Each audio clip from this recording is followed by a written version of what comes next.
try to silence the truth we shout, but we're still here, we're still calling out. Corruption hides behind a badge of name. We light the fire, expose the shame. We're justice seekers, we'll fight the fight for every voice lost in the night. My life mattered is the cry we sing for the ones they tried to bury within. It's just us, we're a movement wide. Together we rise, won't run nor hide.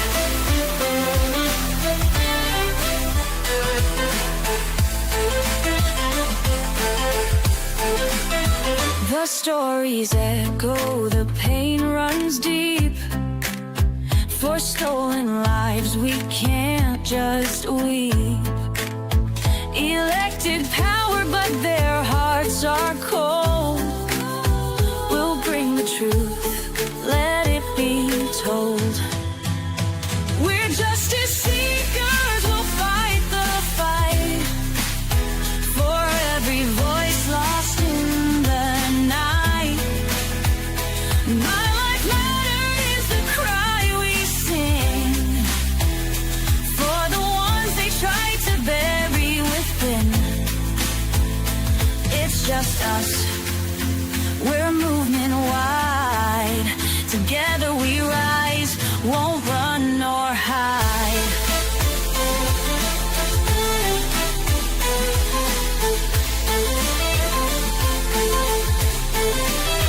We're justice seekers, we'll fight the fight. The heroes undo the harm, calling out corruption, we'll stand tall for justice and truth, we'll risk it all. My life mattered is the cry we sing. Together we rise, let freedom ring.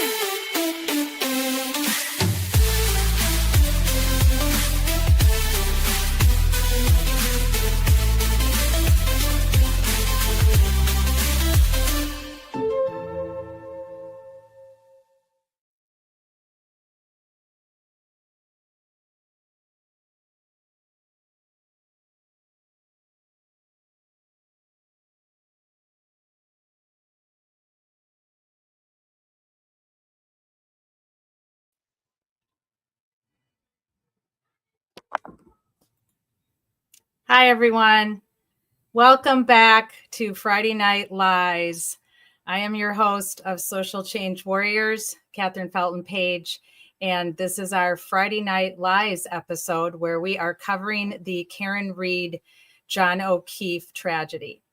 And we have been reviewing the witnesses from trial number 1 for the past 10 to 12 weeks now, I think it is. And we've been going over their testimony, deciding if we believe they lied, they told the truth, they were evasive, or was it a combination of all of it? So the chat box is wide open. You can say anything you want. Nothing offends me. And if you have an opposite opinion, tell us, share it. Let's debate. Let's talk about it, because obviously this is a split house of who believes Karen Read hit John O'Keefe with her car and who believes John O'Keefe was beat up in a fight. So we are on the he was in a fight side, just so you know. We've been on that from the beginning because I have former law enforcement experience, and my own gut feeling and my social work experience has always led me to believe that he was in a fight and his injuries were incurred in a fight. So that's where we're at. But we welcome open debate. We welcome your opinion, but we keep it nice in our chat here. So if you get nasty, I'll boot you, okay? Because we don't tolerate that here. We treat everybody with respect. Everybody's allowed to have their own opinion. We are a bipartisan channel. We do not talk politics in this channel, on our channel, nor in our chat box either. Now, if you mention something in good faith, I'm okay with that. We've had a couple healthy discussions where everybody's concerned about something. So that's okay. Because again, everybody's allowed to vote for who they want to. This is a free country. And we are a bipartisan, calling out crime and corruption, because crime and corruption is bipartisan. So John O'Keefe, rest in peace, young man. You did not deserve your fate on that cold winter night. And Karen Reed, we are so sorry for what has happened to your life. An innocent night of drinking and hanging out like everybody does on a Friday night or a Saturday night or any night really turns into a nightmare where you have been accused of doing something you didn't do. And I don't know about you guys, but I don't like being accused of something I didn't do. And when people double down and say, you did that, and you're saying, no, I didn't, I'm not lying, and they don't believe you, that's maddening. That's insanity, right? And in this case, it went to a whole nother level because she was arrested and tried and went to trial. And then we had to deal with the whole hung jury in a case that has so much reasonable doubt, it's beyond belief. So what I always say to the antis on the anti side, who the anti Karen Reed, who just hate her for some reason, which makes no sense. You're strangers. You've never met her. You don't know her. How do you hate someone you've never met and you don't know, right? Makes no sense to me. But you don't get to convict somebody in this country unless you can say it's beyond a reasonable doubt. And in Massachusetts, you add that caveat, beyond a moral certainty, not just beyond a reasonable doubt, but with a moral certainty. So I don't understand how 8 people were able to do that. That makes no common sense to me based on the evidence, how it was presented by the Commonwealth and by the defense, that she should have been acquitted. We shouldn't even be in trial number 2. It's utterly ludicrous to me as a 62-year-old adult with common sense and a background in police and a background in social work that 8 people F that up. I really do not understand it. So I am really hopeful that in this trial, 12 people will understand that even if she did do it, even if there's some possibility that she nicked John and his arm was cut by taillight bites and he did a pirouette and spun into the lawn, and that was John that Julie Nagel saw, not a black blob, and nobody saw John. 13 people didn't see John in the front yard. And all the ARCA and all the science is wrong, and the medical examiners are wrong, and on and on and on. There still isn't enough evidence to convict someone. And that's how it works here in America, anti-Karen Reed. I'm sorry to tell you that, but if you have reasonable doubt and you don't have your moral certainty, you cannot convict someone in the state of Massachusetts. That's just the facts. So welcome back, everyone. Let me take a moment before we dive into our witness testimony tonight to share with you what's been going on for the last week. Last Friday, I had every intention of Friday Night Lives going on schedule.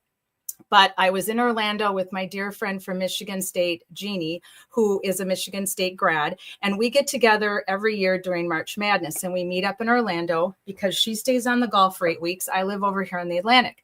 So we meet in Orlando and we watch a ton of basketball and we have a moment. So I took Wednesday and Thursday off last week for March Madness and decided that I would do the Friday Night Lives, and I had every plan to do it. Well, unfortunately, her game ran late and we were at a game watch and there was just no way I could get back in time. So I rescheduled it for Sunday Night Lives, which I had every intention of doing. We were at my house. We were unloading the car in plenty of time. It was 9 o'clock and my friend fell in my driveway. She tripped on the between the driveway and the grass. There's been some erosion from the double hurricanes, and her suitcase started to roll away from her, and she reached to get it, and she tripped on the level from driveway to grass, and she landed smack on her forehead.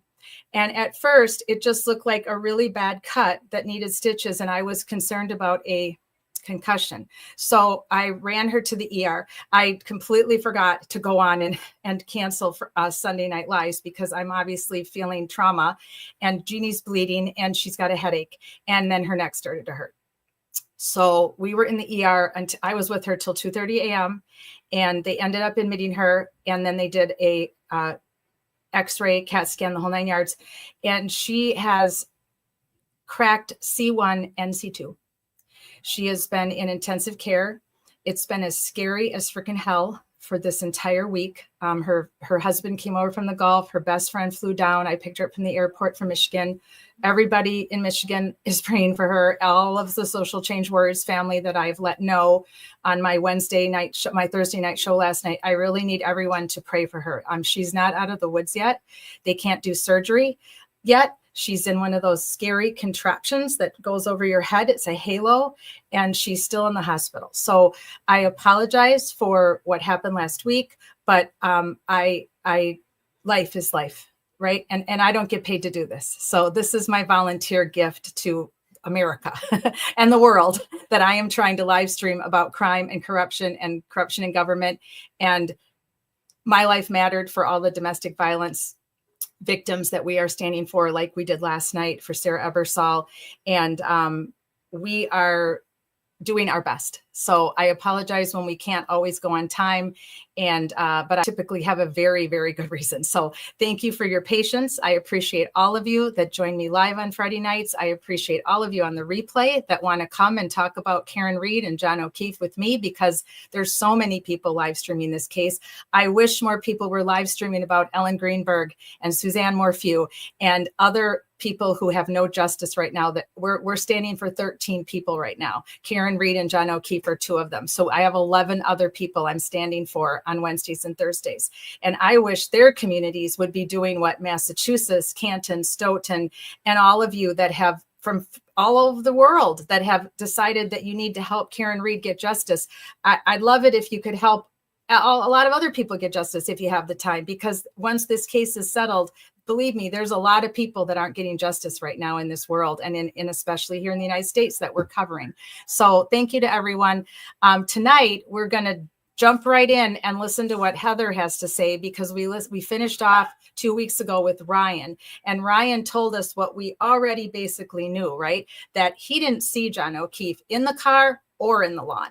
And I believe in my heart of soul, and I believe you do as well, that he would have most certainly seen him had he been there. He was not there when Heather and Ricky and Ryan pulled up behind Karen.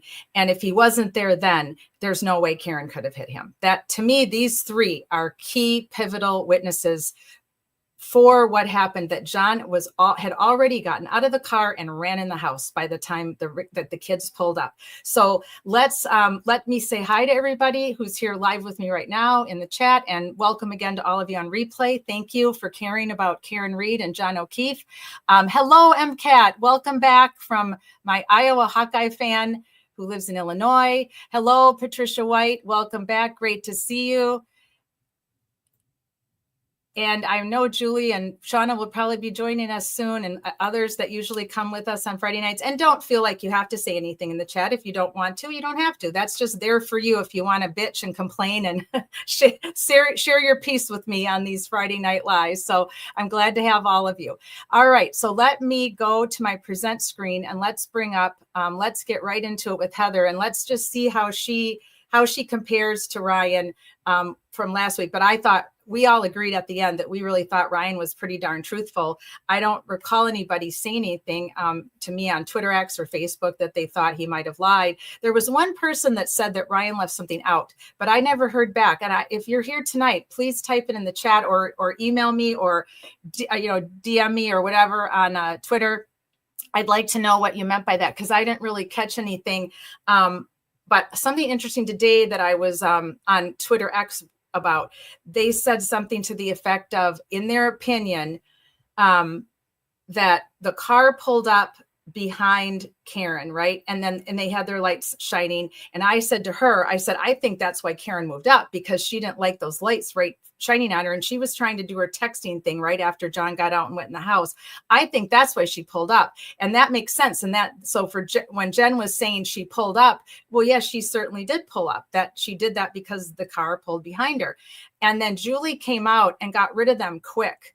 Right. So I think something happened very fast, and Julie might have been intending to get a ride home. And then that all changed very rapidly. And they had to get those three out of there so that they wouldn't be part of it. I don't think those three even knew what happened. I'm pretty confident they figured it out now. So it's going to be interesting to see what happens with their testimony in trial number 2. So, but Ryan basically stated he saw only a female in the car. He described Karen. He did not see John O'Keefe in the lawn or in the car. So I believe we'll see that Heather's was very similar, and I don't feel that Heather told any lies either, but we're going to take a look at it right now. So, thank you, MCAT. I appreciate you. It's been just horrific. I mean, they said that if it was another centimeter, they don't think she would have made it. And that is from a trip and fall. And many of us have had trip and falls. I broke my leg once in a trip and fall on ice skates at a hockey rink. And then, of course, I hurt my neck, but that wasn't a trip and fall. That was a fight on duty. That's different. But this was a trip and fall that many people have happened to them. And they said it was a 1 in a million, the way she landed on her head, the way it pushed her neck back, that it wouldn't happen again a million times. So it's just been a really horrible week. And she's out of ICU. Thank God. Yeah, as of yesterday, I just came from the hospital. And thankfully, hey, resident Bostonians here. Awesome. So she's improving, a little bit every day, but she's going to have to wear that halo because they can't do surgery yet because she's still unstable. So it's very scary, guys. It's very scary. And it really shows you got to live every day to the fullest. Don't take anything for granted.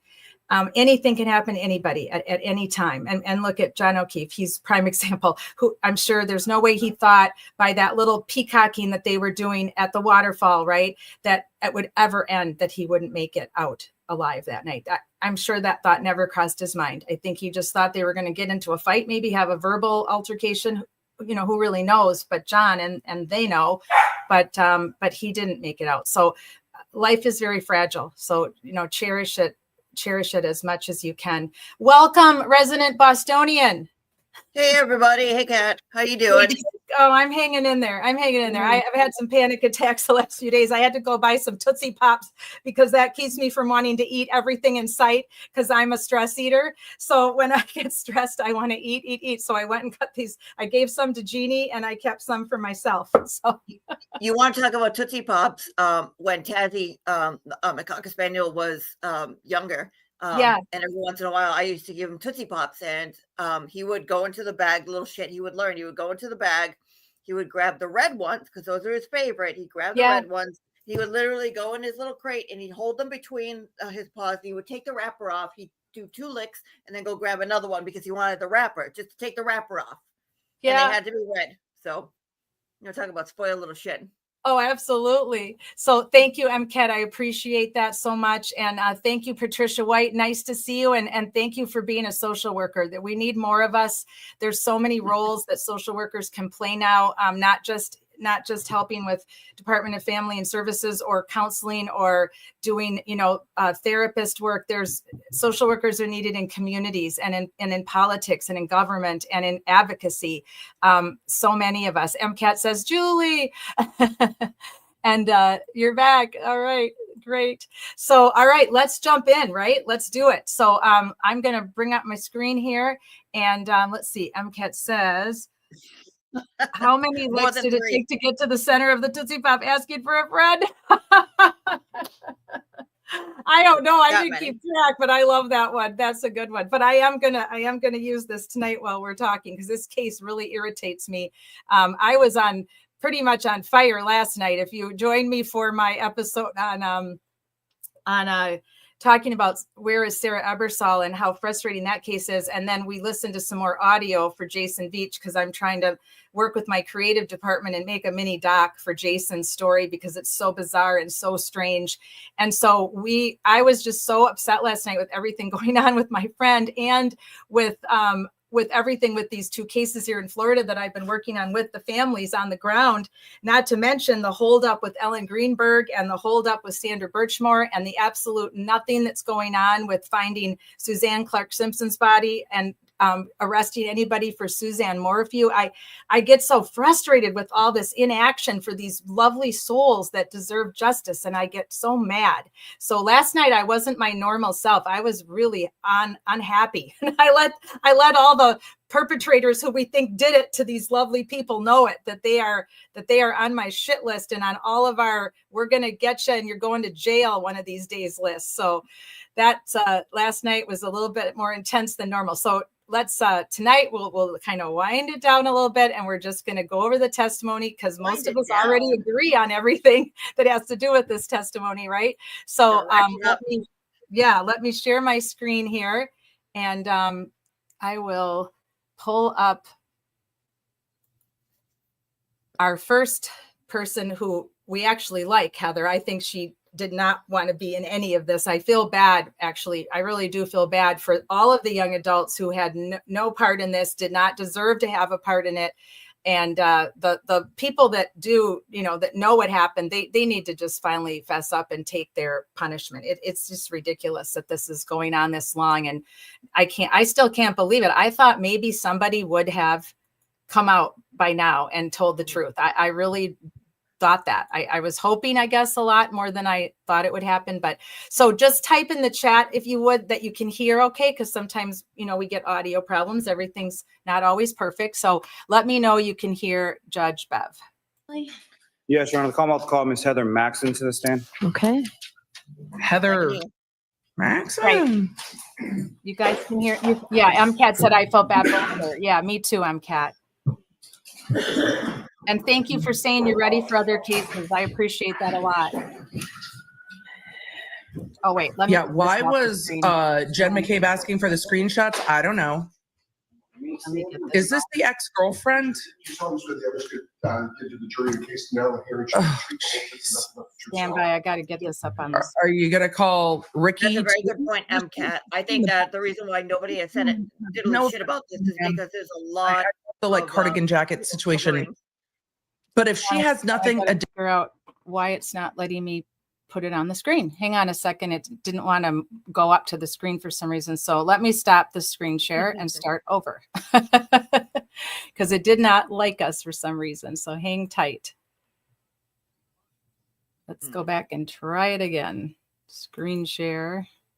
I think once there's pressure on somebody, and I think maybe this go around, I think there might be more pressure because it does seem like their asses are going to be nailed to the wall in this one. So I think once you get pressure, I think a lot of stuff is going to come out, and that's when they're going to put truth to them and see what's going to happen there. Right. I agree with you. Okay, great. Now everybody's covering their own asses and covering and pushing off, like with Kevin from South Boston and JFK. You wrong. What happened when it comes to you did this? Like, well, if you're calling, I don't think you seem so secure in yourself. So we'll see. Exactly. All right, let's listen. I got Miss Emily back with us tonight for a little bit, and because I always love to hear what she has to say. So let's join Heather and see how this goes. Now, is this going to be Lally? Should we skip ahead to the cross? What do you guys think? How long is this? Let's see how long it is. Let's see. I mean, I don't mind because I like to kind of know where Lally goes with these guys. All right. So she starts at 2 minutes, about 16. That's all Lally. Let's see. What do we got here? Nope. Oh, it's not very long, guys. I think we can suffer through a little bit of Lally. It's not too long. What do you think? Can you speed this up? Speed wise, like do 1.25 or 1.5. Yeah, let me go. Yeah, let me do that. There you go. Perfect. Yeah, playback speed. Let's go 1.25. All right, let's listen to Lally, and then it's not super long, so I think we'll be okay. Let me go back to where they start. There we go. All right. The number one trick to get rid of back rolls forever. Most women think that bra bulges are unavoidable, but it's big brands that have. There we go. Yes, Your Honor. I'll call Ms. Heather Maxon to the stand. Okay. Heather Maxon. Maxim.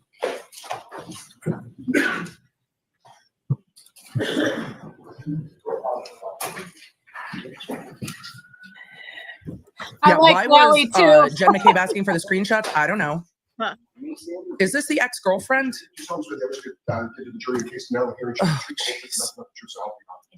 Are you going to call Ricky too? She's sitting in the backseat. If this woman has, no offense to you, ma'am, I love the cardigan jacket situation, but if she has nothing additional to add, I'm going to lose my mind.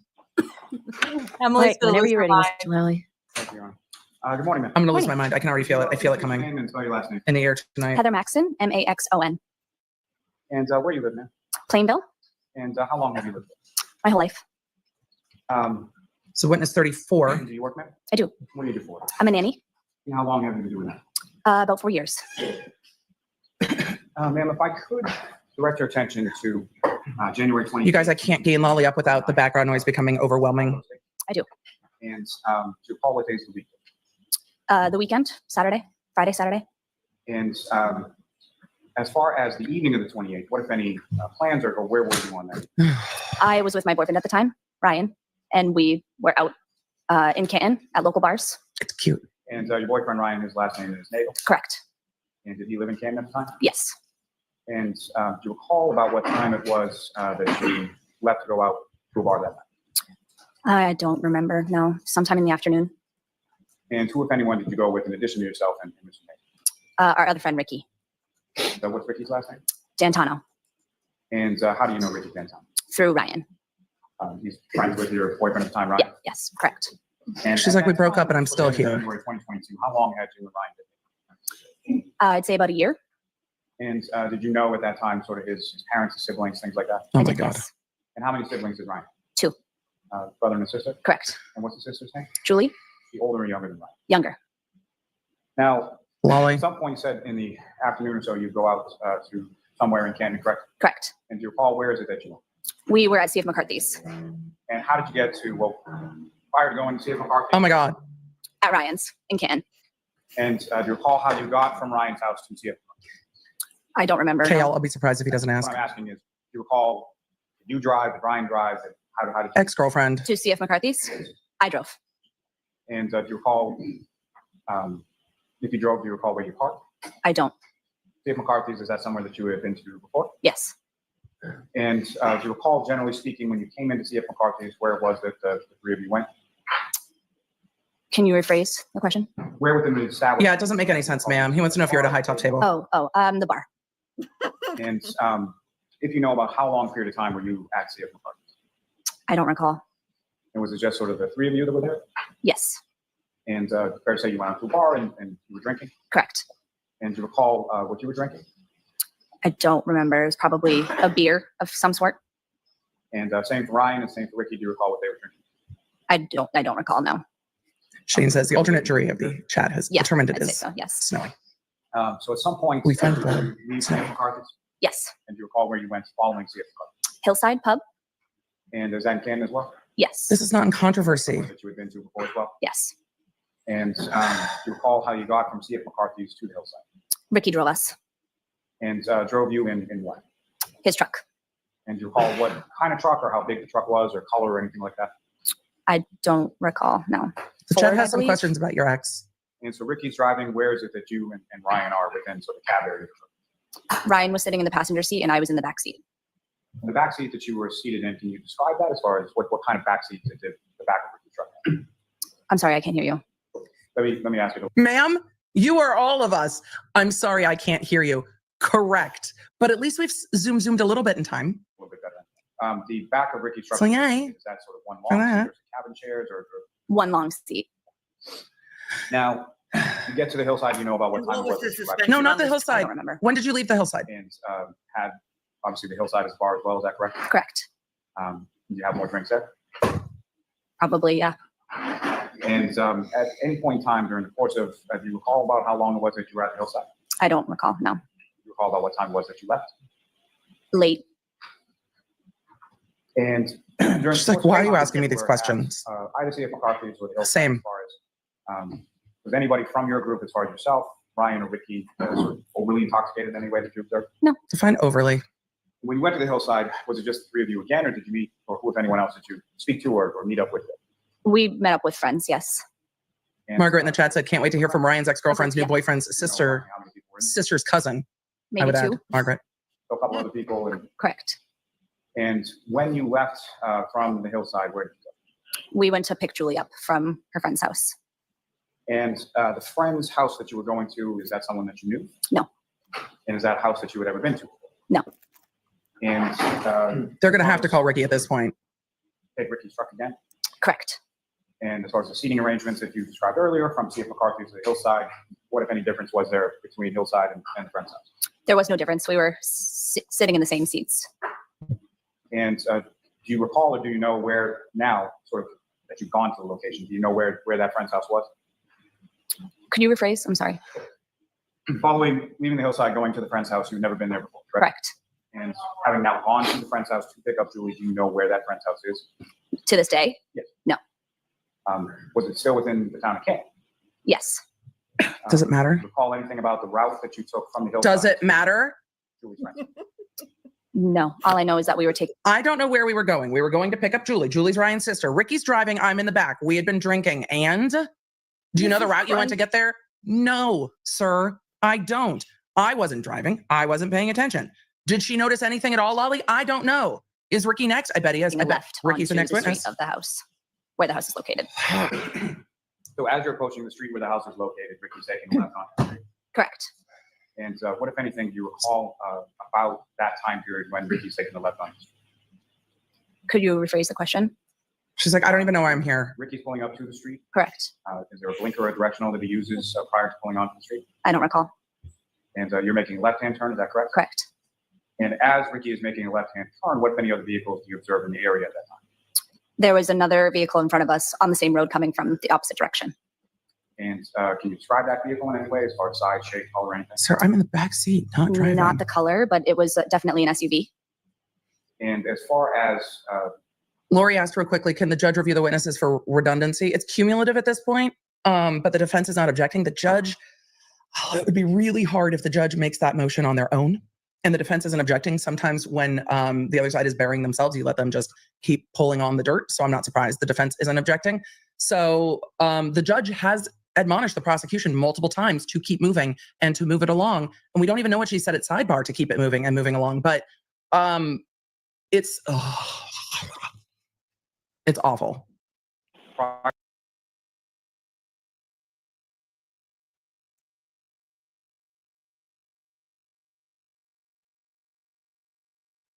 Oh, what happened?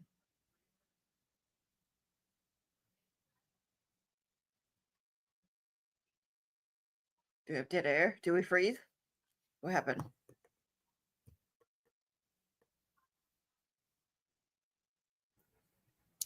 Hey guys, I just wanted to pause for a second. I couldn't get the button, wouldn't unstick.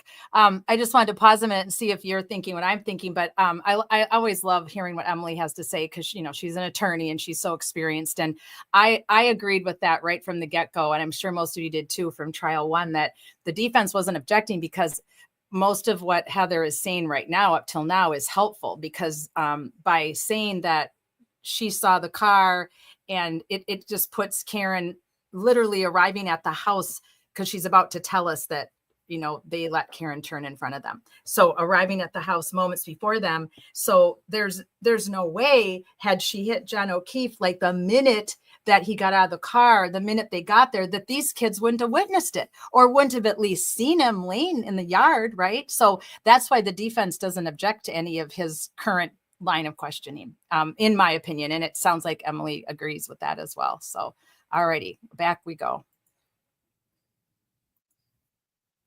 Prior to either vehicle turning onto the road where his friend lived, what, if anything, did Ricky do with regard to the lights? I'm sorry, I can hear you. You're not alone. We can't hear him either. Going onto the street, and the other cars coming. He sounds like he's dying inside all day What, if long. anything, did Ricky do with regard to the lights on the truck? The lights on the truck we were in? Well, we let the other car that was coming from the opposite direction, we let them take a right onto the street first. We yielded to them. And yielded to them as what, if anything, did Ricky do to signal to that other driver that they could go ahead?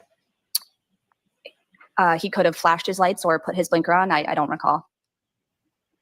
If from this other She wasn't vehicle, as driving. far as the interior How would she vehicle, really after, remember that? Yielding to this vehicle taking a right, what, if any, observations did you make of people inside that other vehicle? I've noticed a male and a female in the car. And where? And that's why she was called as a witness. The male and female that you observed situated or seated in the car. The female was driving and the male was in the passenger seat. And then beyond them being a male or female, what, if any, other sort of observations did you make of what they look like or anything like that? No, I didn't make any other observations. Let me ask you this way. Were they African American, Caucasian, Caucasian. younger? Yeah, Caucasian. So Caucasian female, Correct. Caucasian male. Correct. And as far as age or anything like that, could you tell anything in regard to that? Not really, no. And as far as your sort of differentiation between male versus female, what, if anything, did you observe about them that made you sort of characterize them that way? Characterize them as a male and a female? Yes. Long hair and short hair. So that vehicle pulls onto the street that you're going onto in front of you, correct? Correct. And Ricky then proceeds to make the left. And I did once have a Right. witness refer to somebody as a ninja because they were dressed all in black. So long hair and short hair is generally that SUV that you observed accepted, but where does that go? no hat. It was parked on the street outside a house. And so as far as from the time that you're sorry, trying to go by. Thank you. Thank you both. That was loud. So It sounds like somebody just closed the door in the courtroom. From the time that Ricky yields to that car coming in the opposite direction and the time that you pull up to the house, was that SUV in front of Ricky's truck for the entire time? Yes. And where did that vehicle go with relation to the house that you eventually stopped? I'm not sure I understand the question. Neither do Did we. the SUV that was in front of you go to the same house? Yes. And when you get to the house, where was it that Ricky parked the truck in relation to the house? Right outside the house, probably a little past the mailbox, past the driveway.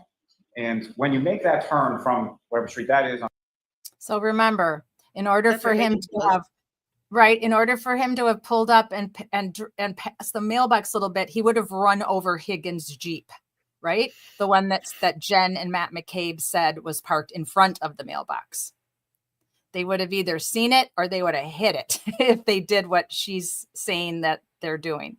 So keep that all in mind as you listen to her, because she's going to basically say the exact same thing we just heard Ryan say 2 weeks ago, which makes Jen and Matt complete liars.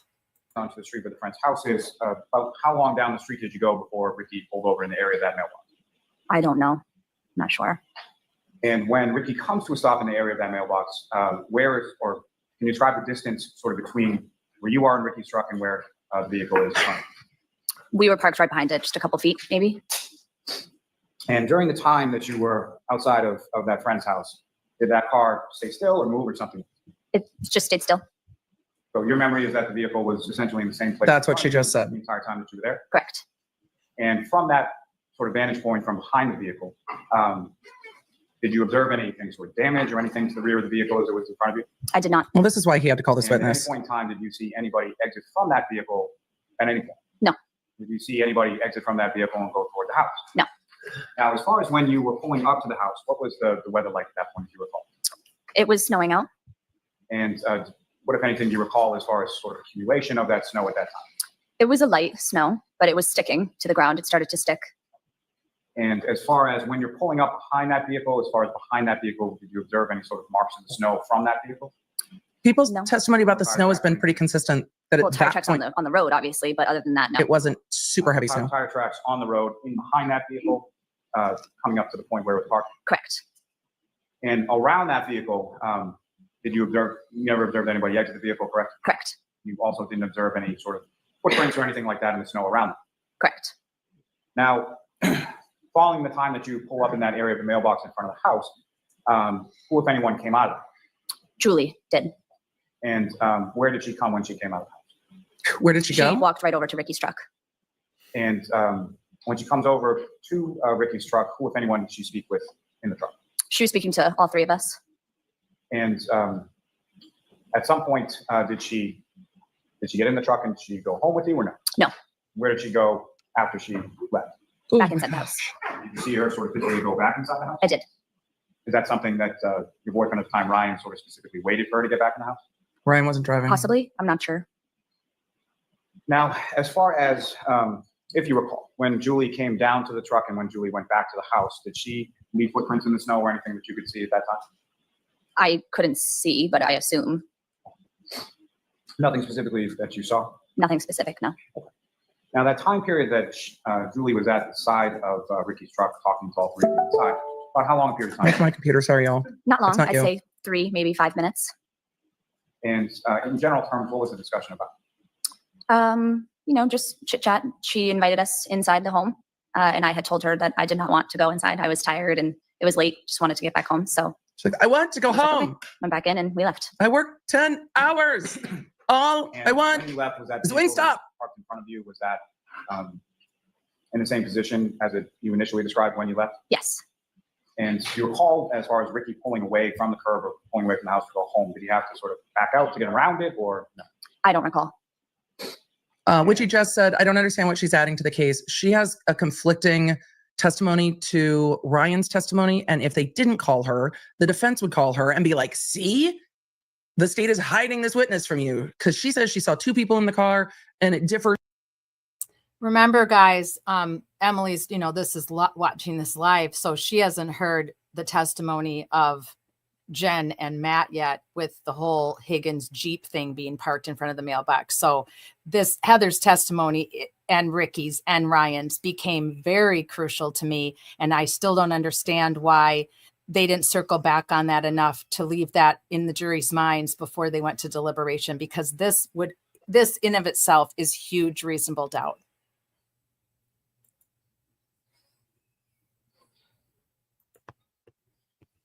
A bit on what she saw. So it's, at this point, the state has to call her for that little bit of testimony because these stories are a bit conflicting in that. And if the DA doesn't bring that up, the defense is going to bring that up. And then that's going to look like they're hiding something. So that's why. But it could have been much faster, much When faster. you left with that vehicle, basically, as you're pulling away, that vehicle's in the same position, correct? Correct. Now, that vehicle that was parked in front of you, was it running, or could you tell? I could tell that it was running. Yes. The lights were on. And which lights were on? The, headlights, taillights, the inside car lights were also on. Which is how they saw that people were there. Now, as far as you're pulling away from that house and heading off to home, which way were you facing as you came away from the house? Could you rephrase? Let me ask. His questions are just bad, ma'am. When you pull up alongside of the house, That's the which truth, side Emily. of Ricky's truck is facing closer to the house? Is it the driver's side, the passenger side, or something? The passenger side. And so as the vehicle is pulling away, you're pulling away in the same direction? Correct. Who, if anyone, Passenger the testimony side, at the vehicle some facing the points house is pulling away. Yes. was oddly consistent. And And at some points was consistent about the you were snow. looking, let me ask you this, as far as when Julie left the truck and went back in the house, was she fully inside the house at the time that the truck was pulling away? Yes. And so when the truck is pulling away, where are you facing and sort of what are you looking at as you are passing by the house and passing by the SUV? I was looking out the passenger side window, so facing the house. And as you go past the SUV, what, if anything, did you observe within the SUV? I observed the female in the driver's seat. And appeared to be the same female that you observed as you were turning onto the road of Julie's friend's house? Correct. And what, if anything, did you observe the female in the, where was she in the vehicle? The driver's side. So still in the driver's seat as you had observed earlier? Correct. And what, if anything, else could you see as far as the driver, as far as what she's doing? Or She's now testified to this like 3 different times. I didn't observe anything else. She was just sitting there. And as far as you were passing, what, if anything, did you note as far as the sort of interior lighting within the vehicle? Well, wait. Yes, the interior. If John O'Keefe would have been in that car with Karen Reed, she would have certainly seen him. She was very clear. The dome light was on. She saw Karen Reed. There's no way John O'Keefe was in that car. If he was laying in front of the car, where he would have been up by the flagpole where he was found, which would have been in front of the car now because her car wasn't up that far yet, they would have most certainly seen him. There wasn't enough snow to cover a 6'2" man who weighed approximately 210. So this is, to me, the key to this whole case is that John wasn't there. If he wasn't in the yard and he wasn't in the car, he's in the house, right? And she's a very reliable witness and seems extremely honest. Your lighting was on. She said That's that why I had noticed as we were pulling 4 away, times. the female in the driver's seat. She said that like As 4 far as times. the male passenger that you saw as you were pulling onto the street, could you see him at that point? I did not see any other person, just the female in the driver's seat. And as you were passing by the vehicle, did you adjust your, how intently were you looking inside the vehicle? Not How very intently? just kind of as we were passing by. I noticed it. Like, You didn't sort of change your positioning to see better within the Saying vehicle? that You now, leaned back. because he realizes No. he's nobody's helping the asking defense. me. Oh my God. How intently? That's why I asked her that question. How intently? Because he suddenly realizes, holy crap, I'm not helping my case here. I'm helping the defense's case. This woman just said Karen Reed was in the car by herself and she didn't looked like see this on. with eyes this big. That's Mhm. intently. That okay, Lally? Jesus Christ, these questions. I get the I know. point, but Christ. Right. Okay, let's go back. After you left that house, where did you go from there? Back to Ryan's. Is that where you spent the night? Correct. Okay. Sir? No further questions. Okay. Just no further questions. That's Just no right. further fucking questions. Ashley in the chat asked, can the jury assume the people in the car are John and Karen? No. It has to be proven About what time it was that you? because Karen has been charged with a DUI causing death. They have to prove that both she was drunk and that she was driving, and they have to prove that it's her in the car. So there isn't going to be anything to allow them to assume that fact. No one has identified her. Now no one has identified the SUV either. There is a dark colored SUV with a man and a woman in it. So until we have more evidence, they can't tie those together yet. I'm interested to see how the state does that. Got home? I don't recall. And by home, I mean back to Ryan's. Back to Ryan's. No, I don't remember.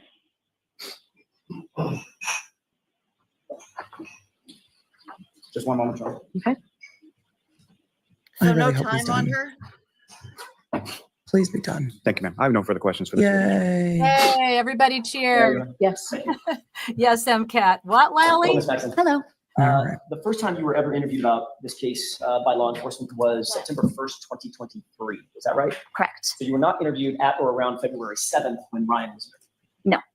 February 7th, 2022. Right. All No. She wasn't So interviewed full till 19 months after September the events in question 2023. were contacted by law enforcement. Correct. And you gave your statement for the first time at that. Correct. The truck that you were in, I can't remember, did you say the name of the truck? Was it a Ford F-150? Correct. That was turning left onto Fairview from Cedar Crest. You recall that? Correct. Yes. Do you know the names of the streets, or are you just? I don't know the names of the streets. No. Yeah, I'm not familiar with the town of Canton. So okay, that was my next question. If I showed you a map, for instance. If I showed you a map of Canton, would that help? Nope. Isn't it interesting that the state troopers who believe that Karen Reed, somewhere close in this proximity, it seems in time, hit John O'Keefe with her car? We have a car full of people that might have seen that SUV, and they're not interviewed. That's right. Really? It's insane. Till September 2023. It's utterly This happened criminal. in January 2022. It's criminal. 18 months, long after the defendant had been charged, and you don't want to talk to the people who might have seen the SUV? Exactly. Really? Really? That wouldn't really do any good because you don't know the street names. Yeah, no. We love a good yeah, no, as opposed to a no, yeah. Rick Or was a driving. yeah, no, yeah. Ryan was in the front passenger Or no, seat. yeah, no. You were in the super cab portion of the truck, correct? Correct. So you would have been situated directly behind Ryan, I was in the middle. in the middle seat. Correct. So I was in between Ryan and Ricky. Understood. Did you Exactly, indicate B2. that At some point, you could Recollections see can who change over flew time. Into the SUV as it turned. That's why you want to interview it was all them yielded way, and then it turned soon in time. to its right in front of you. Correct. And you could clearly see inside the passenger compartment there was a female driving. Is that right? Correct. And there was a male sitting next to her. Yes. You indicated that by the time you guys negotiated your turn, sped up, made the turn, headed up Fairview, that SUV had already come to a stop. Correct. All right. And how far behind that SUV would you estimate Ricky pulled the truck in terms of car lengths? 1 car length, 2 car lengths, right on the number? Yeah, less than 1 car length. Okay, I would- Sorry, I would say a couple feet. a couple feet, meaning 2 or 3 feet. Yes. So that's your recollection as you sit here. Correct. Did you notice anything wrong with the back of the SUV? I did not. Okay. You saw brake lights on? Yeah. How many brake lights? Left and right? Correct. Yep. Was there one in the top center? I don't recall. Okay.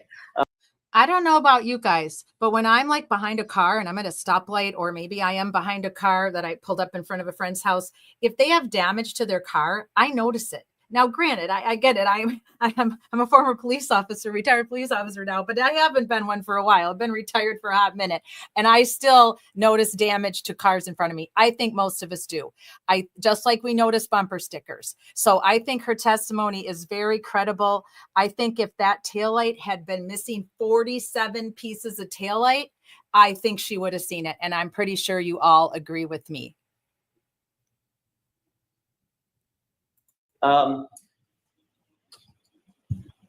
You certainly did not see a full-sized Jeep Wrangler outfitted with a snowplow between the SUV and Ricky's truck.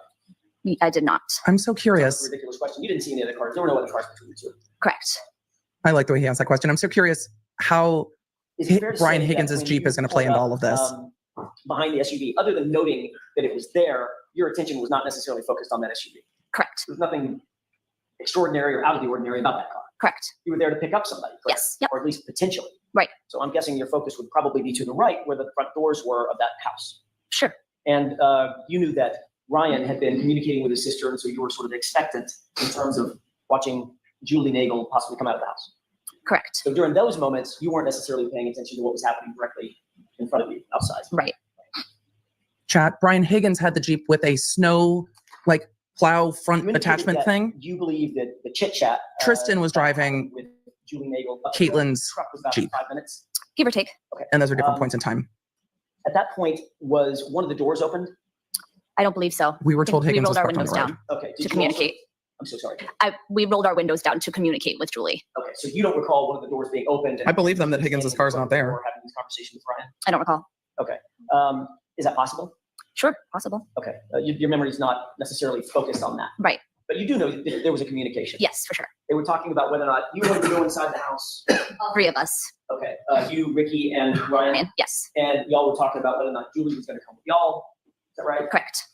And there was even a discussion about whether or not Julie's Ellen? mom might pick her up. Why are you I don't redoing recall. direct examination? So the specifics of the conversation you don't necessarily recall, Ellen. but you do know that y'all talked about 5 minutes. Give or take. Yes. Okay. During the course of that 5-minute conversation, where was your focus? On Julie. Ultimately, the three of you did pull away from the driveway area where you were parked. Could you rephrase? Sure. Ultimately, y'all did move. The truck did move past the house and move past the. So, chat, Higgins gets to Canton PD at 1:30, which we know because there is video footage, though we haven't seen it, but it was timestamped and no one disputed that. I think there was, or there will be text messages that aren't in yet that will give timing of when Karen and John supposedly arrived sometime after midnight. Higgins isn't supposed to leave until, or be at Canton PD till 1 something a.m. So we're not exactly sure when they came to pick up Julie, but it was before everyone else left. So the timing of this seems to be closer to 12:30, an hour before Higgins is supposed to have left this house, but the timing is confusing. So where is Brian Higgins's car? You would notice. Exactly.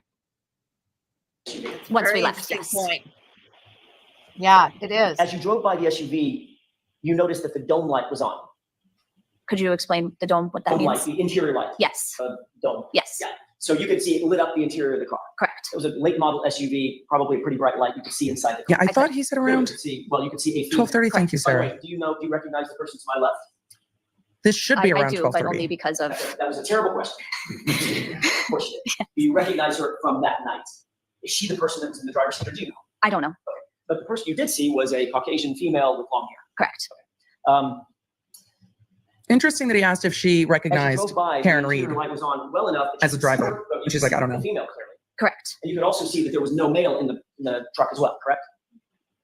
I don't know. The other male that I saw in the SUV before they pulled on to Fairview, Right. he could have been in when it was parked. The only person I saw as we were pulling away was the female driver. So when you pulled away, you looked to your right out your passenger window. Mhm. Correct. The interior dome light was on. Yes. And you've testified to this before, correct? Correct. You've been asked these questions in another proceeding, correct? Correct. And you testified the only person you saw in the interior of that car at that time when y'all pulled away was the female. Okay. Is that right? Sure. If I remember correctly. Okay. That's all I have. Mr. Lilly? So, Ms. Maxon, during the time that you were asked about not sort of focusing look, a on the SUV microphone. in front of you, fair to say that you would have seen a 6-foot man walking away from that car going towards the house? Correct. Okay. You were in a vantage point where you would have seen that had that occurred, correct? Correct. And you didn't see that? I did not. Okay. Nothing further on. All right. Because he So was you are already in the all set, house. Ms. Maxon. Okay, thank you. That's All right, that was interesting. witness That's 34. very interesting. 12:30, right? Next witness, Mr. Lally. Right. Yes, Your Honor, the Commonwealth to call Ricky. Okay. Shocking. Santona. Roll right into Ricky. The sighs on Mr. Lally are just getting longer and longer and longer. Did he just say I didn't want to mess it up? I think he didn't want to mess up the D'Antano. Well, you know, there's only a few people in this case that have a different last name. That's the truth. Hi, Melissa. Welcome. The other prosecutor or whoever is on the prosecution team said Tana. I've never related to Lally more in my life than him saying I was bound to mess it up. Me, Lally, you can go to. I agree with you, Melissa, that Higgins' Jeep was definitely not parked where they all lied and said it was McCabe's and Higgins. It was not, no way was it parked in front of the mailbox, because there's no way all three of these young adults lied about this. There's just no way, in my opinion. I agree with you. I never thought about that he parked it across the street at the assistant chief's house. Now that's a good one, Melissa. I like that one. I never thought about that. I didn't know where the heck he parked it, but I never thought about that. I bet you're right. I bet you're right, spot on that. So we'll come back to that here. Let's get through Ricky, and then we'll have a little discussion before we get to the ever famous Colin Elbert. Bang, bang, TikTok. To the first episode I did covering this and see how many comments there are on me mispronouncing last names. Relatable. He's bound to mess it up. The only time Lally's at the mic, I was bound to mess it up. Hot mic, yeah. That's going to be a soundbite. There's a face that we'll never see in court again. Relate, Lally. Sorry. Witness 35. Names are hard. You saw this with the evidence important during the case. Ever heard the truth, the whole truth, and nothing but the truth, so help you God. I did. I mean, we did. He was the one that said asystole instead of asystole the whole time. So Whenever you're ready, Mr. Lally. that I get. Good morning, sir. Good morning. Excuse me. Could you Hey, state your name and Story. spell your last name? Richard D'Antano, D''A', N-T-U-O-N-O, And Mr. D'Antano, where do you live? in Canton. And how long have you lived here? My whole life, 30 years. Tano, like Ahsoka. Do you work, sir? Tano. I do. What do you do for? I do flooring. How long have you been doing that? I'd say 2 years. Now, sir, if I could turn your attention That's to who that the is. evening of January 28th into the early morning of January 29th, 2022. Do you recall those days? Yeah, And do you recall what days of the week those were? the weekend. And do you recall whether or not you worked that day? I don't. And at some point in time on that day, did you go out for the evening, leave your house, and go somewhere? Yes, And did you drive from your house to wherever you went? yes. And what kind of car do you have at that A pickup truck, What color is time? that? And specifically, what kind of pickup? Ford F-150, Just ask him what color it is. that? dark gray. We knew it was the coming. Interior of your pickup truck. We knew it was coming. As far as front seat, back seat, can you describe for the jury what that looked like? There's 2 front seats and a bench seat in the back. It has the suicide doors. And when you left your house in your F-150, where did you initially go? I went to a place in Canton called CF McCarthy's. Is it wicked good? And did you pick up Ricky. anyone on the way there? I did not. I met people there. And C.F. McCarthy's, that's a place that you've been to before, is that correct? Correct. Familiar with it on that night? Yeah. Where did you park your truck in relation to C.F. McCarthy's? I wouldn't know that for sure. Ricky, we are 12 days into this trial. You are witness Yeah, right 35. across the street. No one has said wicked yet. Normally when you went there, We're pinning our hopes and dreams on you right now. Usually, yeah. so C.F. McCarthy's is located on Washington Street, is that right? Yes. Sort of in the downtown section? Yep. And when you say where we would have parked, so who, if anyone, were you meeting at C.F. McCarthy's on that? I was meeting Ryan and Heather. Was it a wicked good And time? just to be clear, talking about Ryan Nagel and Heather Maxson. Correct. And how did you know Ryan Nagel? I grew up with Ryan, so I've known him for a long time.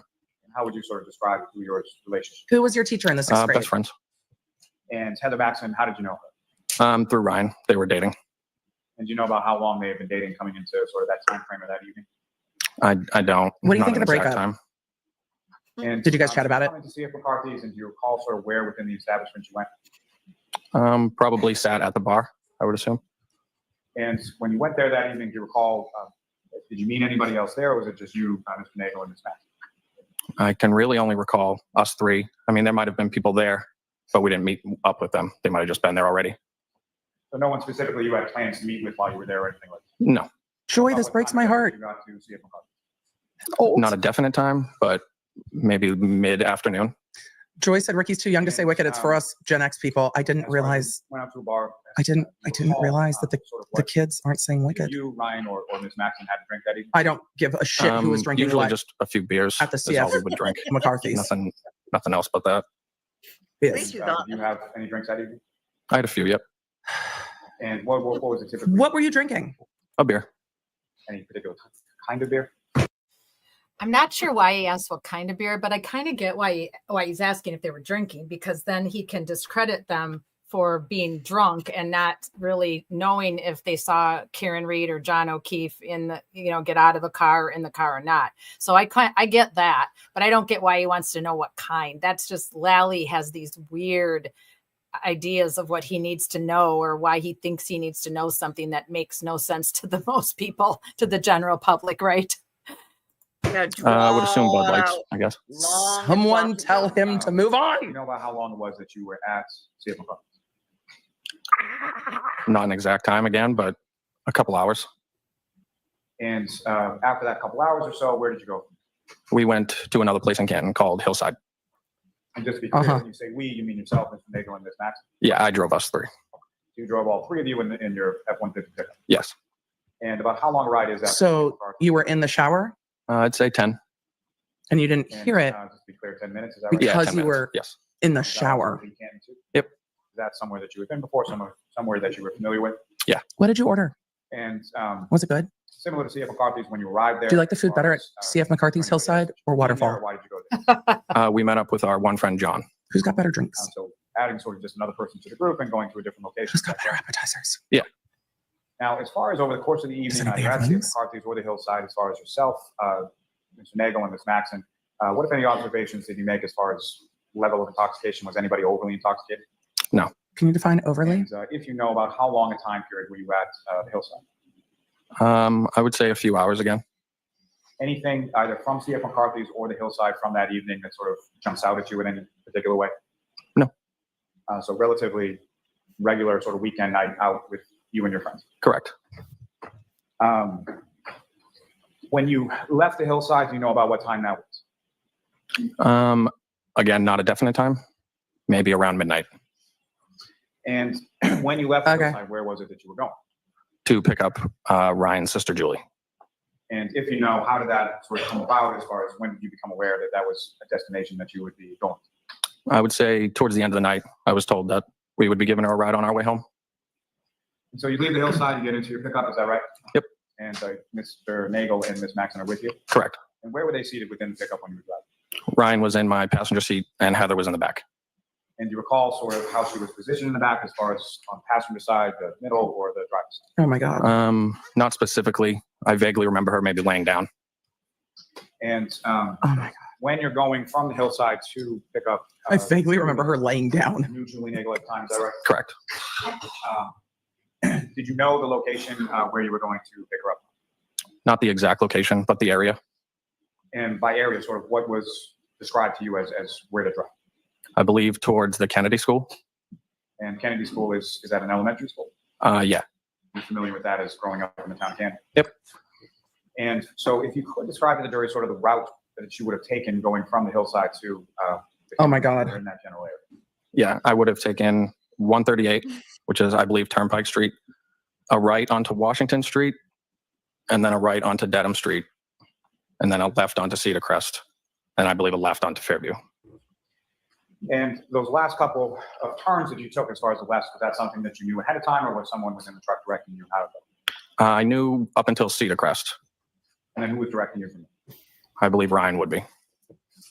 Now, when you arrive at taking that turn from Cedar Crest onto Fairview, what, if any, other vehicles did you observe in the area at that time? While driving, Yep. While driving, as you were Did about you to see an SUV? That's what he wants to know. no vehicles that I could recall. Well, that's interesting. after making that turn onto Fairview, what, if any, vehicles did you observe at that time? There was a vehicle parked in front of me, in front of the house. Now, as far as making that turn, you were using your directional as you're driving along, taking lefts and rights. I would assume so, yeah. And do you assume that you turn on your left direction before pulling from Cedar Crest? Objection. Yeah. We're just And going to assume when now, you, sort of. as far as the house that you were going to, when you make that turn from Cedar Crest onto Fairview, how far into the street was the house that you were going to? Like 20 seconds, maybe. I don't. What I'm asking is basically, was it the first house as you come in, or did you drive the whole street in order to get to the house? How close to the Cedar Crest was the house? I think it's a couple houses on the right. So there's a couple houses on the right-hand side? Yeah. Okay. So the right-hand side from your perspective would be passenger side, the driver's side, or what? The passenger side. And when you get in the area of the house, you park at some point? Yes. And where was it in relation to the house that you parked the truck? Right in front of the driveway. Now, you mentioned that there was another vehicle that was parked in front of the house as well. Is that correct? Correct. Oh my God. Where was that vehicle in relation to where you parked? I would say maybe 10, 20 yards in front of me. Yards? So Not from yards? 10, 20 I'm yards disappointed. or so in front of you, you could observe that vehicle. I could. And from your vantage point where you were seated in your truck behind the vehicle, with any damage or anything did you observe to the vehicle at that time? None. And as far as you could tell, was the vehicle running or off or something? I believe running. And what about your observation? Why of the do you vehicle believe leads you to believe that it was running? it was running? There were either taillights or brake lights. I'm not sure which ones. So I'm sorry, if you could just repeat. I heard something. It was too. either taillights or brake lights, but I'm not sure which ones they were. And that was on the back of the vehicle, is that right? Correct. And how many sort of brake lights did you observe on the vehicle? I would assume 2. I don't think he and Ryan swapped clothes. They might have, Middle of the vehicle. but maybe they coordinated. And during the time that you No, were his behind jacket the has really at any discreet point in time did you observe that? checks. I did not. Like a really discreet, And from where you check were pattern. situated behind the vehicle at this initial sort of point when you pull up about 20, which is hard to so see with yards the cameras in the behind courtroom, but you, could you see any lights Yeah, on this one- inside of the vehicle? I could not. Now, when you arrive at the house and park sort of in the area of the driveway, at some point does Ryan reach out to his sister Julie? I believe so. yeah, that calls for And, speculation. at some point does Julie come out of the house? Yes. And if you know about how long a period of time we're talking about from the time that you pull up and park and the time that Julie comes out of the house? Very quickly. And when she comes out of the house, where is it that she comes to? How would you To my define passenger window. Now, as far as at this time that you had left the hillside and you're driving over to your sister's friend's house, what do you recall about sort of the weather and what was it doing at that point? I believe it just started to snow. What was the weather And doing? as far as the snow was I'm dying concerned, what slowly the from these observation you questions. make as far as that? I believe it was starting to stick. Now, as far as that, That's been vehicle was consistent for concerned, everybody. What, if anything, did you observe within the snow on the streets that was starting to stick? Within the behind that? snow? What the fuck does that mean? I didn't observe it. Did you see any tire marks or anything like that leading up to the back of the vehicle? Not that I can remember. Not that he can Okay, remember. what does Well, snow When you do? came out of the house, she obviously walked on foot Falls, from the okay, house. thank you. Correct? Correct. And as Make a far as left from turn, her path, falls. either to the truck or back from the truck to the house, did you observe any sort of footprints or anything like that she left in the snow while she was walking? No. Now, when she comes to the truck, do you recall how it was? You obviously, there's some conversation, correct? Correct. And prior to her coming up to the truck, was there music on, radio on, anything like that? Oh my. So I think it's pretty clear that the first time you watch this, because we didn't have the privilege of knowing what was coming afterwards, right? So the first time you watch this, you're kind of trying to figure out, why does he ask these questions? Why is he asking this? I don't know what you think, Julie, but I mean, I think it's pretty obvious that he's trying to lay the ground that Karen hit John after Ricky and Heather and Ryan left. That's what I'm thinking. What do you think in the chat, MCAT, and anybody else who's with us tonight? If you want to type in the chat and what you think. But I think this is what he's doing, is that he's laying the ground that that John was in the car and they just didn't see him, and he hadn't gotten out yet, because he's asking about, do you see footprints? How much snow's on the ground? Were the tail lights on? Were the lights on? Now that I'm watching this back for the first time, I did not watch these three individuals, Heather, Ricky, and Ryan, back till Friday Night Live. So now I see what Lally was up to. He's trying to lay the foundation for the jury that Karen hit John with her car after they pulled out.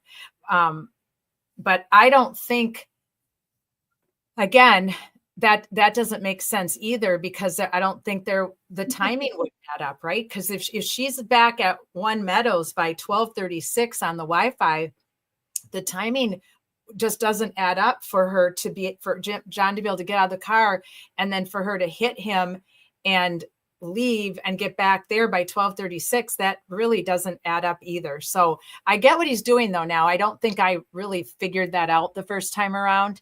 MCAT says, yeah, she agrees. Yeah, I was in pain, but now it makes sense now. Yeah, exactly. And thanks for putting that up about that's the school where Courtney Proctor used to work.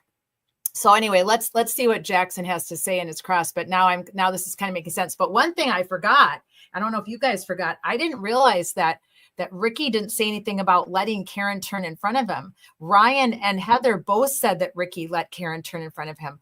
How does he not remember that? But memory's a thing, and they didn't get interviewed till so long after.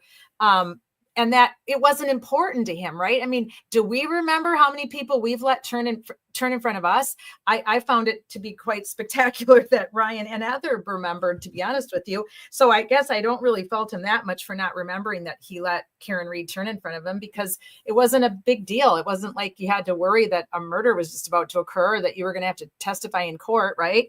And MCAT says exactly. John bolted out of the car when she pulled up. Originally, Lally said John killed at 12:45.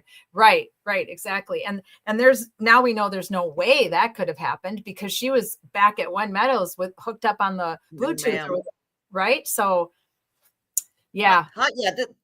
That whole entire thing about trying to set up saying like, well, he hit her later, whatever that was during the second trial. I think that's going to be Breenan's strategy, because he came out with the new.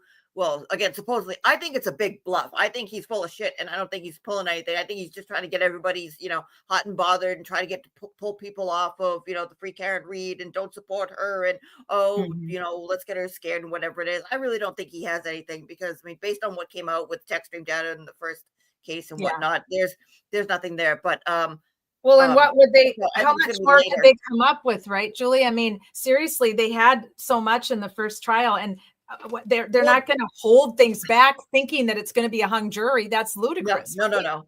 So I think I think what the strategy is. So the first trial, again, Lally's job was just, go through the motions. Who gives a shit what happens? And, we'll get her on manslaughter. In the second trial, I think what Hank's going to do is he's going to try to go for later, because that's where he came out with new information.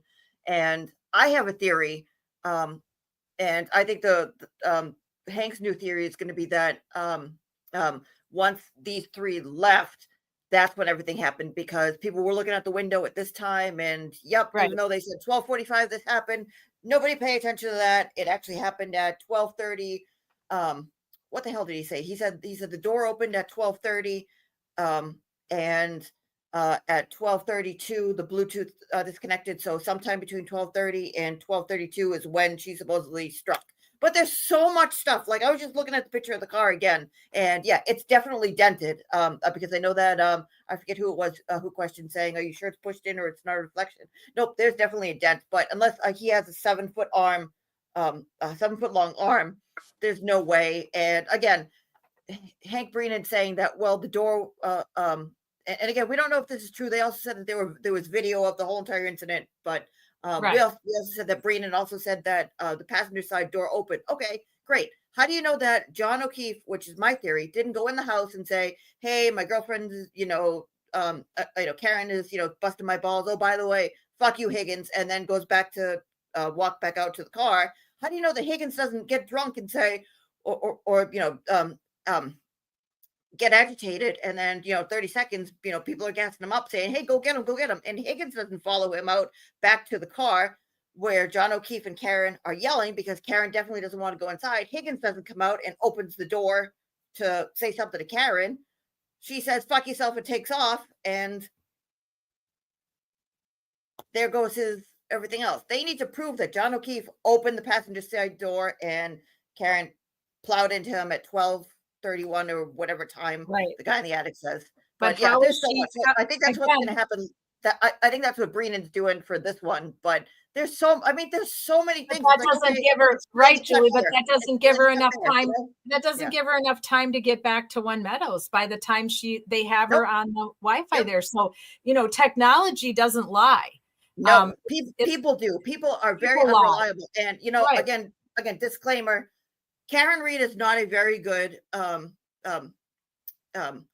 finder of facts, a very good recreationist storyteller, because things keep changing. And again, everybody was drinking, and I know that they have all these people up here, you know, telling you story, this and that. They were all shit-faced and drinking too, so you can't go by anybody's testimony, including Karen's. And the data is really go by the best. data and the facts and what you can prove and what you can see. And based on what John O'Keefe, like what Nurse Kim kept saying, you know, look at his body. His body says he wasn't hit. Look at the car. Look at what's happening there. No effing way. So exactly. I agree with you 100%. We talked about data last night when we were talking again about where is Sarah Ebersol, and the fact that her cell phone and the person of interest, Tyrone's cell phone, were in the same place at the same time, and that text messages were being exchanged between the other partier, Bubba, and Tyrone Mormon, to come over and party with us. Sarah's here, which basically it confirmed what I thought all along, is that she knew these people and she'd seen them before, or she'd partied with them before. So why isn't Tyrone telling us where he dropped Sarah off? Why is he lying? Because unless he gave his cell phone to someone else and that person was with Sarah and that person was the last person to see her alive and drop her off, then tell us who that was. But somebody saw Sarah alive at 4 a.m. and they're not telling the truth, but the phones are telling the truth. The data is telling the truth. And it's the same thing with this Karen Reed, John O'Keefe situation. The cell phones and the data and the Bluetooth and the hooking into the Wi-Fi, that's all telling us the truth. Right? Yeah, exactly. That's and the fact that they pulled more off, and I mean, like, just the way that Brennan pulled it too, saying like, oh well, we're gonna find that at this point and this and blah blah blah blah, and that her car disconnected from his phone, which means that he couldn't have been in the house. No, that's bullshit, because it shows. And again, I don't know if it was his last stream or the stream before, JFK was talking about saying like, there's data coming that shows that John's Apple Health data or the phone or something says that the phone traveled like so many steps from the time that they showed up at 34 Fairview, and then went up and down. And he's trying to figure out, and I was trying to figure this out too, by saying the phone went down, up, and then down. You got to come back up because he wasn't found downstairs. He was found upstairs. Like what explanation is that? And a lot of people were throwing stuff around in the chat saying like, oh, there was a Faraday bag. They shut it off. Somebody saw him drop something and they went running out to go put the phone where it was. And I said, no, if he walked that distance to where supposedly the Lexus was, why didn't John O'Keefe get out and say, okay, I'll go check, go in the house, go downstairs, say, hey, is it okay if we come in? Just want to check. Oh, by the way, go fuck yourself, Higgies, or, whatever. Right. Come back out and then walk back to the car and then say, okay, Karen, it's all set. And then Karen goes, I don't want to go inside. I have to go to the bathroom. And then they start fighting, and then he throws a drink and everything else, or Higgins comes out, or somebody follows him or something else. She takes off and drops his phone, like the silly video that I did the other day, it bumps into it. That explains a shit ton more than, him doing a friggin' pirouette and stopping in the middle of, and then doing a backflip and hitting his head and landing 30 feet. And there's it's just a disaster. So yeah, you got to go by what you can prove. And so far the Commonwealth hasn't done crap with that. So what is the so science? Doubt. Oh, there's so much reasonable doubt, but there's also science, and there's things that just can't possibly have happened because science doesn't support it, right? So, all right, let's go back and we'll finish him up here.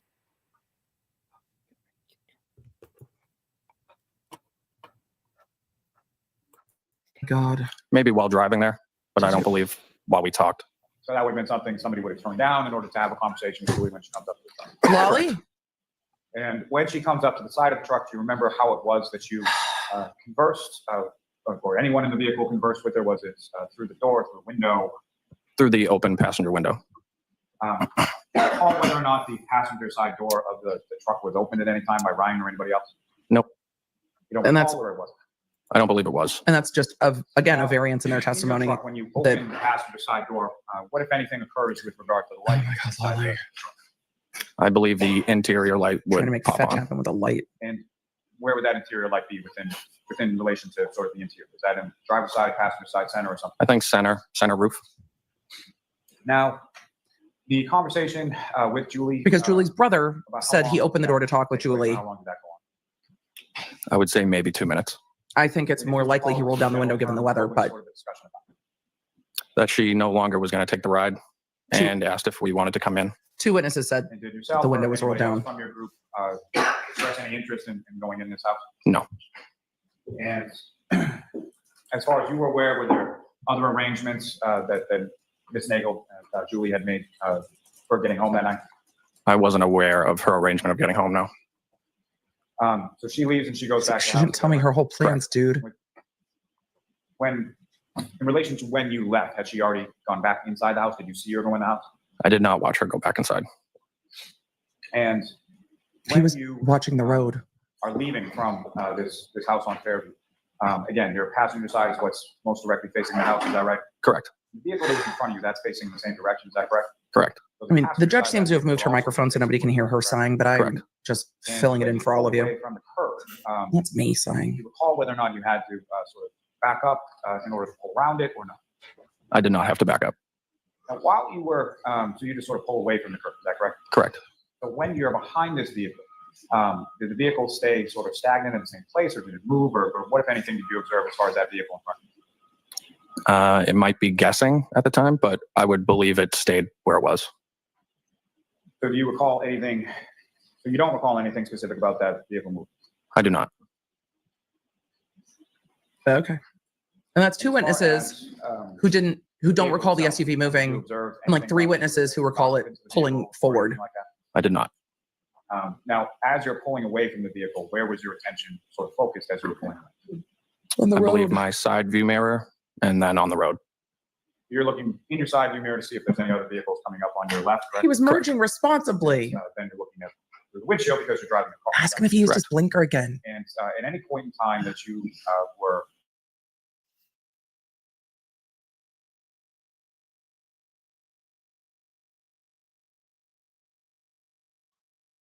Was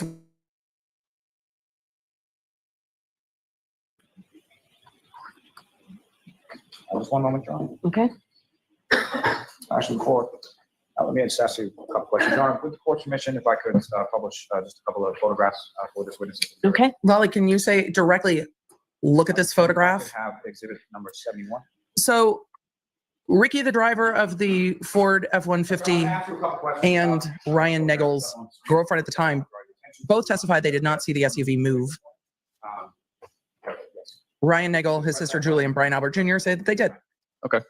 So with respect to the photograph, exhibit 71 is up on the screen. Do you recognize what's depicted in This that? photograph is not going to help the 34 record Fairview. Is that the house? because people are going to mark friend that you went to? things on it with the laser pointer, and he's never going to record it for the record. So And within this particular photograph, you see the area where you had parked your truck during this time that you were talking about in your testimony. I do. And if you could, using that laser pointer, just direct the jury's attention to where in the photograph is. Right in front of the driveway, right there. which has been consistent. Now, also within this photograph, you see the general area where you observed that. So for those of you asking, but did the SUV move or not? The jury gets to decide. When there are differences in the testimony, the jury gets to decide. The testimony of one witness, if believed, is enough, but the jury gets to decide. Did it move? Did it not move? That's a factual decision. I'm tired. That is a factual decision that they will get to make when they ever get to deliberating, if they even remember that this was in controversy at all. Who knows by the time we get to the end of this trial if we will even be talking about this? I don't know. So they decide. She just said it, even if they I would remember or say, not. if I had to guess, I would say maybe half of the vehicle. So it's probably a little bit further towards the left of this photograph, right? Correct. So if I could have exhibit number 72. Again, do you recognize what's up on screen? I do. And this is the same house that we were talking about in the last exhibit. Correct. So from this photograph, you see the area where you observed the SUV in relation to your truck that evening that you were parked out front. I believe so, yeah. And again, if you could start using the laser pointer you have before you direct the jury's attention to where about that. Like right around that, I'd say. Thanks. Ms. Gilman, He can you take that down? never marked for the record where anybody points with the laser pointer. So the record is going to be silent unless the court reporter takes that down on her own. But I don't know if the court Thank you, reporter would. Nothing further for this witness. Thank you. All right, cross-examination. Thank you, Your Honor. Cross-examine him about whether he used his blinker. Get him, Yannetti. I'm Definitely. just highlighting the ridiculousness of some of Emily's the the best. questions. She's really the best. Because You OMG. were driving the vehicle that arrived at 34 Fairview to pick up Ryan Nagel's sister, Julie, correct? Correct. And you had met Julie prior to that date, obviously, correct? Ricky was with You've been Ryan to over pick the up Nagel Ryan's little home several sister times. from her bestie's house. The two of you had met years and years ago, correct? Correct. With your best friend's sister, correct? Correct. Do you recall about what time it was that you got there? Not the exact time. Approximately. I would say around midnight. And you was now later. know, as you testify here today, that you were outside the residence in back of a black SUV that was driven by Karen Reed, correct? What? I do not know that based off my knowledge. Not your personal knowledge. But What? you now know it's pretty much common knowledge. What? I guess so.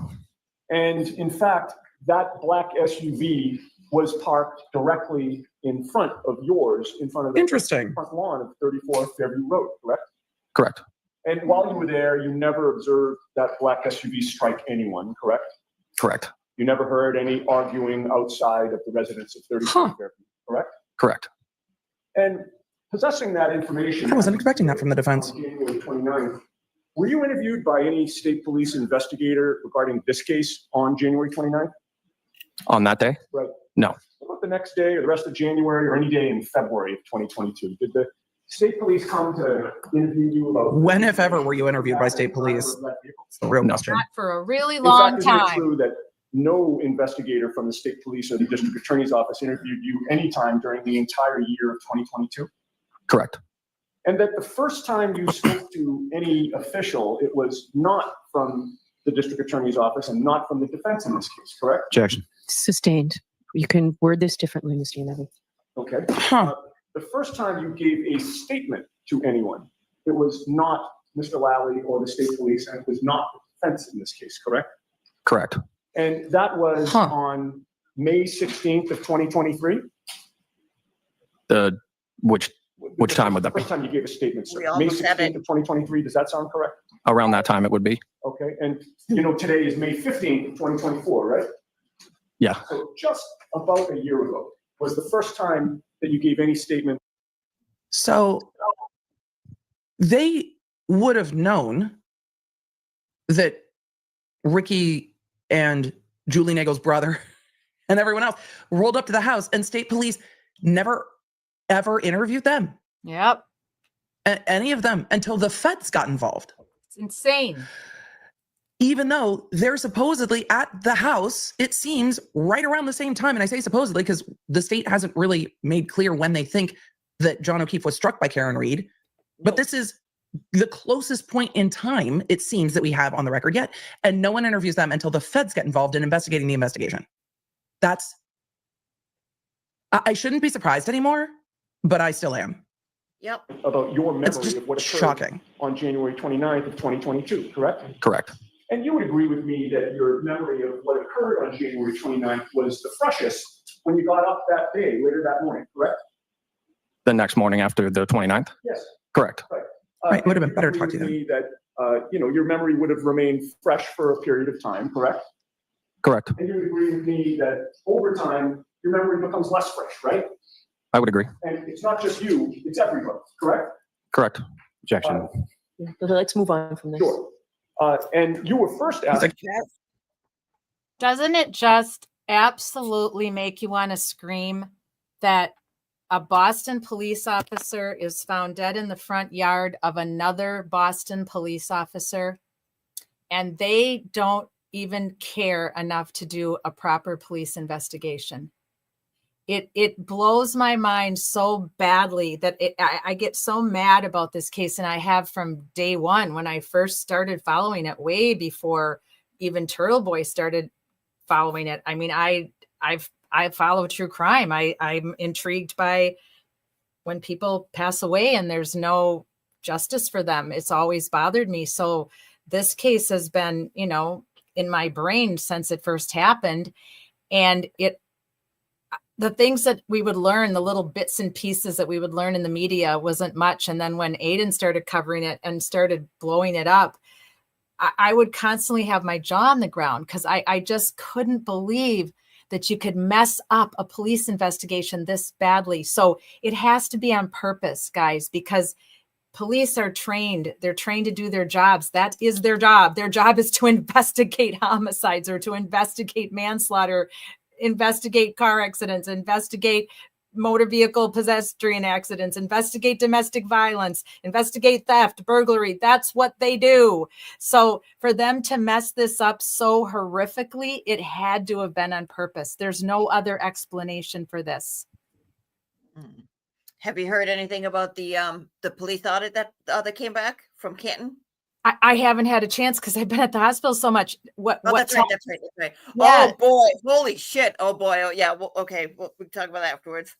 All right, let's finish, Ricky, and then I would love to hear any of you in the chat that have information off of Twitter X, because I've been spending a lot of time shuttling my friend around as well to get her back and forth to the hospital and myself back and forth to the hospital. So I'm behind on some of the news. So I would love for you all to catch me up before we go into Colin Albert. So let's get back to Ricky, but I just had to pause it a minute because it's just absolutely ludicrous that they expect us to believe that they saw no urgency, no sense of urgency to interview 3 people that were in a truck in the front of 34 Fairview at approximately the time when Karen and John would have been there, and that Karen would have hit John. That's what they're claiming, right? But they didn't see fit to interview these 3 young adults. It's disgusting. It really just, I don't know how we can get more disgusted about this case, but every day I find a way to get more disgusted.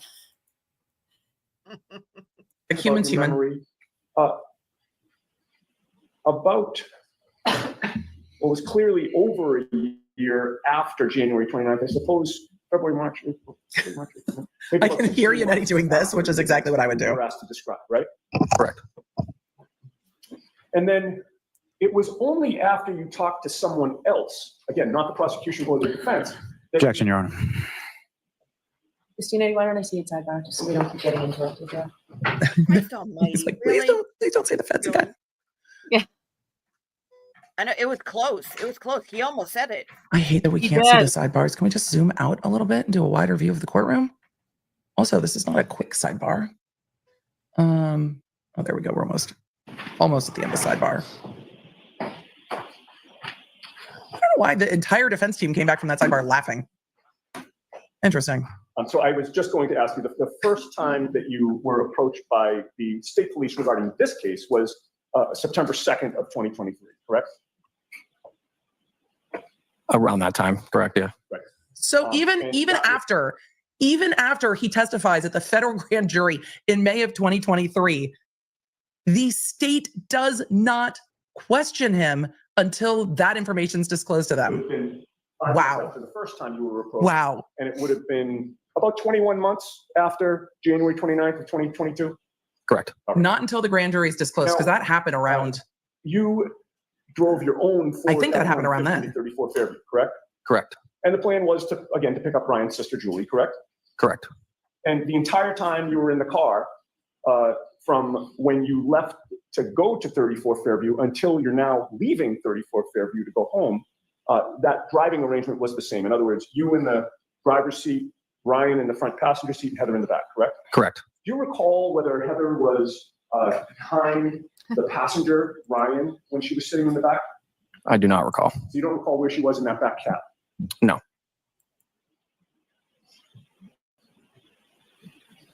You do recall that strike that. As you're approaching the residence, you don't have a memory of coming face to face with a black SUV or any other vehicle, correct? Correct. You're not saying it didn't happen. Face to face. Recall that, correct? Correct. Oh, at the in stop. any case, your memory, your best memory, is that when you got there, the black SUV. And by the way, I don't want to put words in your mouth. Do you recall it as a black SUV, or? I do. Okay. When you got there, your best memory is that the black SUV was already parked outside the residence, correct? Correct. And it was facing in the same direction that you were facing as you approached the residence. Yes. Which means, and you're from Canton, correct? Correct. You came from the Cedar Crest side and you were facing toward the Chapman Street side, correct? Correct. Same with the black SUV. Correct. And it appeared to be parked properly next to the property, correct? Mine? No, the black SUV. It wasn't going wrong way. It wasn't parked at some crazy angle, correct? Correct. It didn't appear to have struck anything on the side of the road when it was parked, right? Correct. There was nothing unusual about the way it was parked. No. I forgot to do my morning things. And when it was parked out there and you approached the residence, is it fair to say that there was far less snow on the ground than what we saw in Exhibits 71 and 72 that were shown to you by Mr. Lally on direct examination? Correct. Those photographs appeared to have been taken after the snowstorm, correct? At some point? I would assume. Yeah. Because there's a decent amount of snow on the ground there, correct? Correct. But as you're pulling up to the house, it had only started snowing around that time? I would say there was a dusting on the lawn. Yes. So it Smattering. was starting to accumulate. It's but starting to there stick. weren't inches and inches of snow, correct? Correct.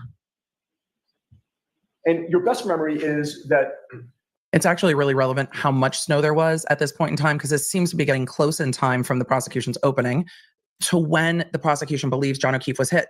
So if snow is just sticking to the ground and the photos seem to indicate that John O'Keefe was on top of snow, but if snow was just sticking to the ground, then when did he fall in the snow?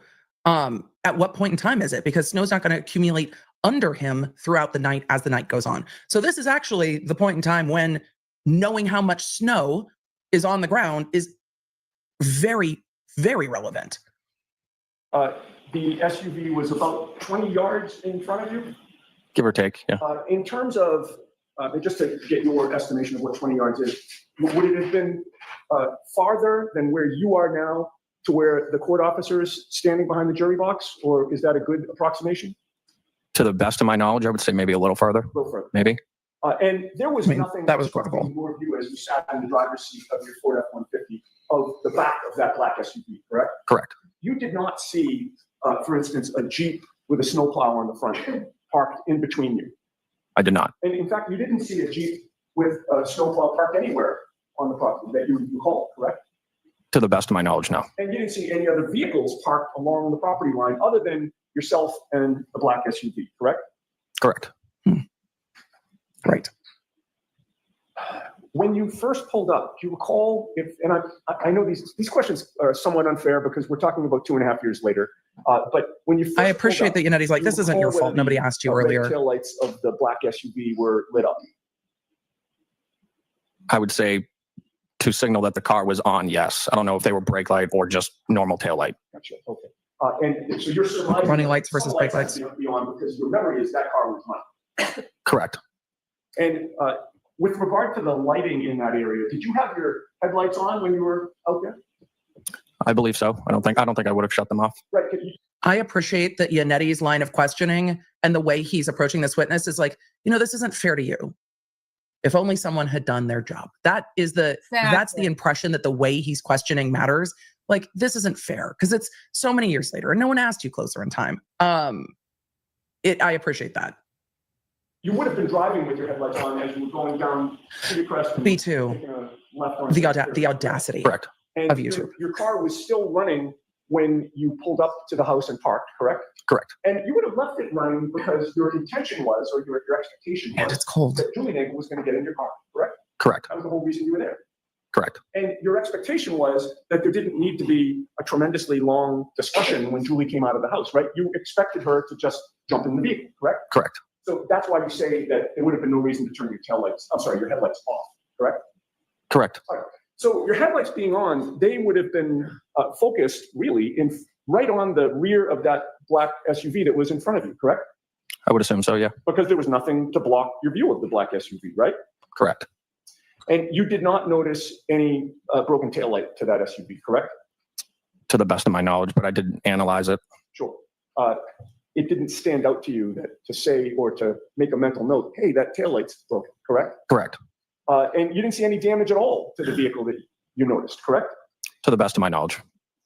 I mean, when there's big damage on cars, you generally can tell, right? But this jury saw the car in the jury view. Big damage is not what this car ever had. Sort of perpendicular to the driveway, and that's an accurate way to portray it? Correct. You believe that it took Julie how long to come out of the house? I would guess under a minute. Under a minute. And then he did say I would guess. Under a minute span of time, she then had to walk from the front door of the house, one of the front doors of the house, to your vehicle, correct? Correct. And by the way, did you notice that there were two front doors to the house at that time? At the time, no. Y'all, if you hear it, the lawnmower's at my house. More in the middle of the house, or it's more toward the driveway? Do you remember? Apologies. I don't. I would be guessing if I did. And because the snow had started to stick a little bit, she wasn't running to the vehicle, correct? I would assume not. All right, so it took her some time to get out of the house and get to the vehicle, correct? Correct. And then there was a conversation about whether she was going to come with you or not, correct? Correct. That occurred through one of the passenger windows being open. Correct. And who was involved in that conversation? I can't remember exactly, but I would assume maybe me and Ryan. And there was a back and forth about whether she was going to come or you were going to stay and go inside, correct? A back and forth. It was more just, did you guys want to come in? No, not really back and forth. Okay. Took a few minutes for her to decide, well, I'm just going to go back inside the house. If that, a minute or two.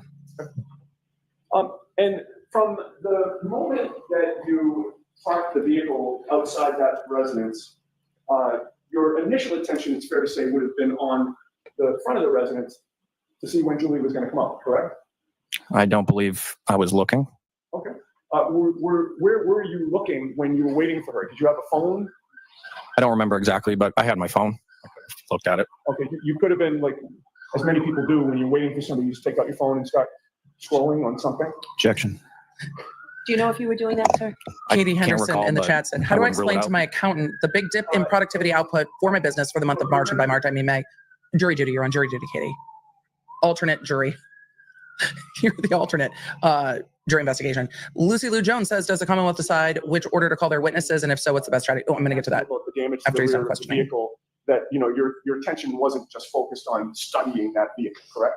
Correct. And it's fair to say that from the moment that you pulled up to Julie coming out of the house, to Julie walking to the car, to the conversation between you and Ryan and Julie, you were not monitoring what was going on inside or outside that black SUV, correct? Correct.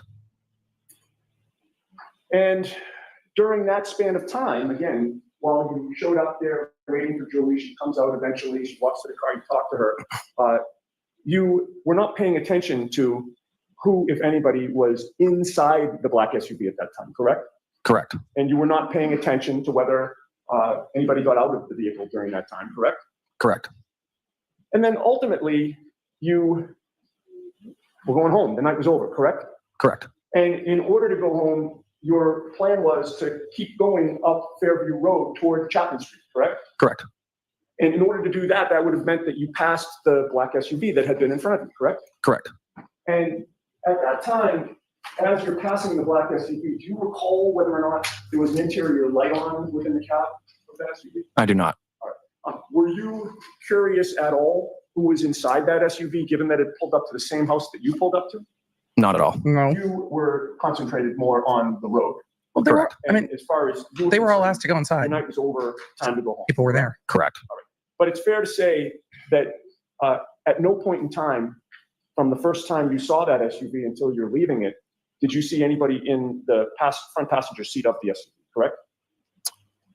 I didn't look inside the SUV. Right. So you didn't see anybody in the front passenger seat. No, I didn't look.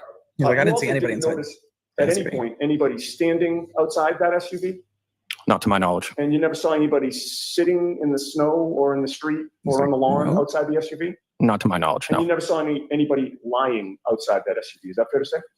Yes. I may have a moment. Yes. And answer some questions. Lucy Lou had said, does the Commonwealth decide which order to call the witnesses? What's the best strategy? Thank you. To tell Just the briefly. story Sir, so so the jury can understand is the from the best time that strategy. you were in front of the house until you left, you never saw anyone go in or out of that house or in and out of that vehicle, the black SUV in front of you, correct? Compound. He Correct. saw Julie go in and out. And while you were not monitoring the activity around the SUV, you never saw anyone around the SUV, correct? Correct. And fair to say that if a 6-foot man had walked from the SUV to the house, is that something that you think you would have seen? Nothing further on. You are all set, Mr. Lieutenant. Thank you, guys. I love that he's like, thanks, guys.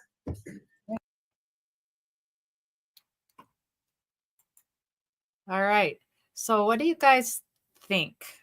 Let's chat a little bit about these the three kids that we listened to. We listened to Ryan 2 weeks ago, and we just listened to Heather and to Ricky. So one thing I didn't remember Ricky didn't remember letting Karen turn in front of him. That's kind of interesting since he's the driver. You sort of, the other two remembered it, but he didn't. So that seems odd to me. I would think more like maybe Ryan wouldn't remember that since he was the passenger. You don't pay as close of attention to things when you're the passenger, obviously, as you do when you're the driver. But again, they waited an incredibly, ridiculously, I think, criminal amount of time to interview these 3 young adults. So we can't blame them for anything that they can't remember and details that they can't remember. Right, Julie? Yeah. Yeah, no, that was a little bit surprising that that he didn't know.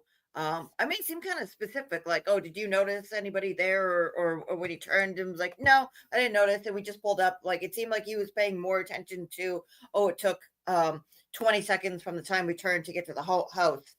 Right. Like, paid more attention to that little bit. But I mean, it's just interesting, especially with the time too. Like, oh, what time did you leave? Oh, it's around midnight. Okay, well, you know that your buddy sent a message to Julie Nagel inside at 12. Was it 12:23? And she came outside at 12:25. And right. His timeline was way off. Yeah, he was just way off, and it was like, okay, but like, all right, like, you at least like saw something. And then saying like, well, I pulled up. But it was very interesting. The part that I saw was interesting was when he said, because I think it was Lally that asked, did you reverse out and then go around the car in front of you, or like assuming that there is another car in front of him, did you back up and then pull out? And he said, no, I just pulled out, meaning that there was space between enough so that you don't have to, you can just pull out like normal. Now again, like like I do a lot of once upon a time I used to do a lot of street parking because of parking in Boston, and you don't need that much space. But I mean, it's basically pretty telling. Like, if you're in a truck, that you don't need to back up and then swing out.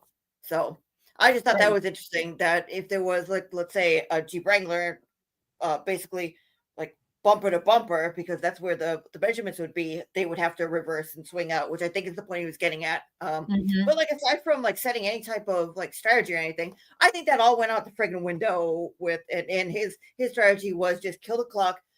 We're gonna bring people in so that we stagger them so that we can basically hide, kind of like what Emily D. Baker said, we can hide what it is that saying, like, well, was there a Jeep there or was there not a Jeep there? This one says no, this one says yes, but this one says no. So we're gonna confuse. Let's confuse the jury, and then talk about how many drinks did you have? What kind of beer? What kind of beer did you have? Did you have beer? Right. What did you drink from a glass? Did you drink from a high table? Did you drink from this? Was it snowing? How much snow? What exactly was the snow doing when it fell? Like, what kind of question is that? Aside from, you got to kill the clock. So yeah, I think he was just trying to muddy the waters in a lot of the questions, just to confuse the jury, and there'd be so much in their brain, and knowing that they couldn't see the transcripts, knowing, which I find is insane. And I please, any of you that live in Massachusetts, Julie, any of your friends, you people, you have to start lobbying your Congress and your Senate to change that. That is the most ridiculous bunch of crap, that the jury has someone's life in their hands and they can't go back and read the transcript. Why? I just can't get over that. How else will we be able to lynch witches from 1692 all the way until current day, with all the stuff in the 80s and 90s? And how else will we be able to do it without doing shenanigans and shit like that? So exactly. So MCAT says Ricky didn't want to be doing this errand, and he was probably annoyed she changed her mind. Oh, I agree completely. There's no way Ricky wanted to be doing this errand. And it's snowing out. It's about to be a blizzard, and they've all been out drinking for a bunch of hours. And so, but I still feel like there's got to be a reason why the whole Higgins Jeep thing, when we review Matt McCabe and Jen McCabe, when we start on them, and I think we'll start on them next week, because that's going to take a while, because Jen's in and of herself, it's going to take a while, but there's got to be a method to their madness. Why? And then Higgins too. Why? Hi, Black Blob with your pink t-shirt on. I missed you. I haven't seen you in 2 weeks. There's got to be a method to their madness, why they all lied about Higgins Jeep. I've been racking my brain trying to figure out what was the reasoning, and why would they want to put Higgins Jeep in front of the mailbox? I mean, and they couldn't have known that Ricky and Heather and that they were, and Ryan were all going to testify that they didn't see a Jeep, obviously. So, I mean, that was a colossal F up, I'm pretty sure, but I just haven't quite figured it out yet. What is going on with that Jeep? I'm kind of calling it the fairy. It's like the fairy Jeep now. Like, where really was Higgins' fairy magical Jeep with the big There were the three of them, right? So they were the three in the pickup. There was Brian Jr. who said that he didn't see a Jeep, and there was Right. Julie Nagel who said that she didn't see a Jeep. Right. She said that when she went outside to go talk to her brother, she looked right ahead. And I mean, she did say that it moved up and down, but she also said that she saw this. So, I mean, who knows? Exactly. So Well, she said that it moved up, but there was nothing in between. So unless a Jeep has like I forget who said, but unless the Jeep has like a Wonder Woman cloaking device, or has some Right. sort of light bending shield on it, who knows? Exactly. But I mean, but who knows if they're saying like, oh, we have to put the Jeep there, or was the Jeep at Canton, or was what, like who are they trying to save? Are they trying to save Higgy? Are they trying to save Brian Albert? Are they trying to save, are they just making a mess out of the whole thing? Who knows? I don't think Something's up. they'd just be trying to save Higgy in and of himself. There's got to be more to it than that. They wouldn't. They're just, Brian Albert wouldn't give a shit about Brian Higgins. So I just don't buy that at all either. But earlier, Melissa Bad Horse, and thanks for joining us tonight, Melissa. She said Higgins was parked across the street at the assistant chief's house and he lied. I think that's very possible. And I never thought of that, because if he was parked across the street at the assistant chief's house, the kids would have never paid attention to that. Because Yannetti specifically asked him, did you see any other cars parked in the street? Right. And they all said no. So I think that's very possible. They wouldn't have noticed if his Jeep, if it was parked across the street in the driveway. You wouldn't think to remember that, or even possibly not even notice it. I never thought about that. So I think that's really good. A good catch there, Melissa. I'll be interested to see definitely what happens with this whole magic Jeep stuff in the next trial for sure. So tell us a little bit about what happened, Julie, with the select board before we start. So we'll start Colin tonight. Yeah, we'll start Colin tonight because it'll be a good way to end our Friday Night Lies. We'll get a little bit of Colin on board, and then we'll finish him up next week. And I think then we should finish. We should just do Matt McCabe, and then we'll have Jen McCabe for the following week. Oh boy. Yeah. So so the results for okay, so just a little bit of backstory. So yeah, there's been a lot of fuckery going on in Canton. We can all agree on that. And so finally the citizens, I believe, let's put up our banner then, Julie. Let me get up the banner here that we borrowed from JFK. we're doing fuckery. We're doing fuckery now. There we go. So yeah, so there was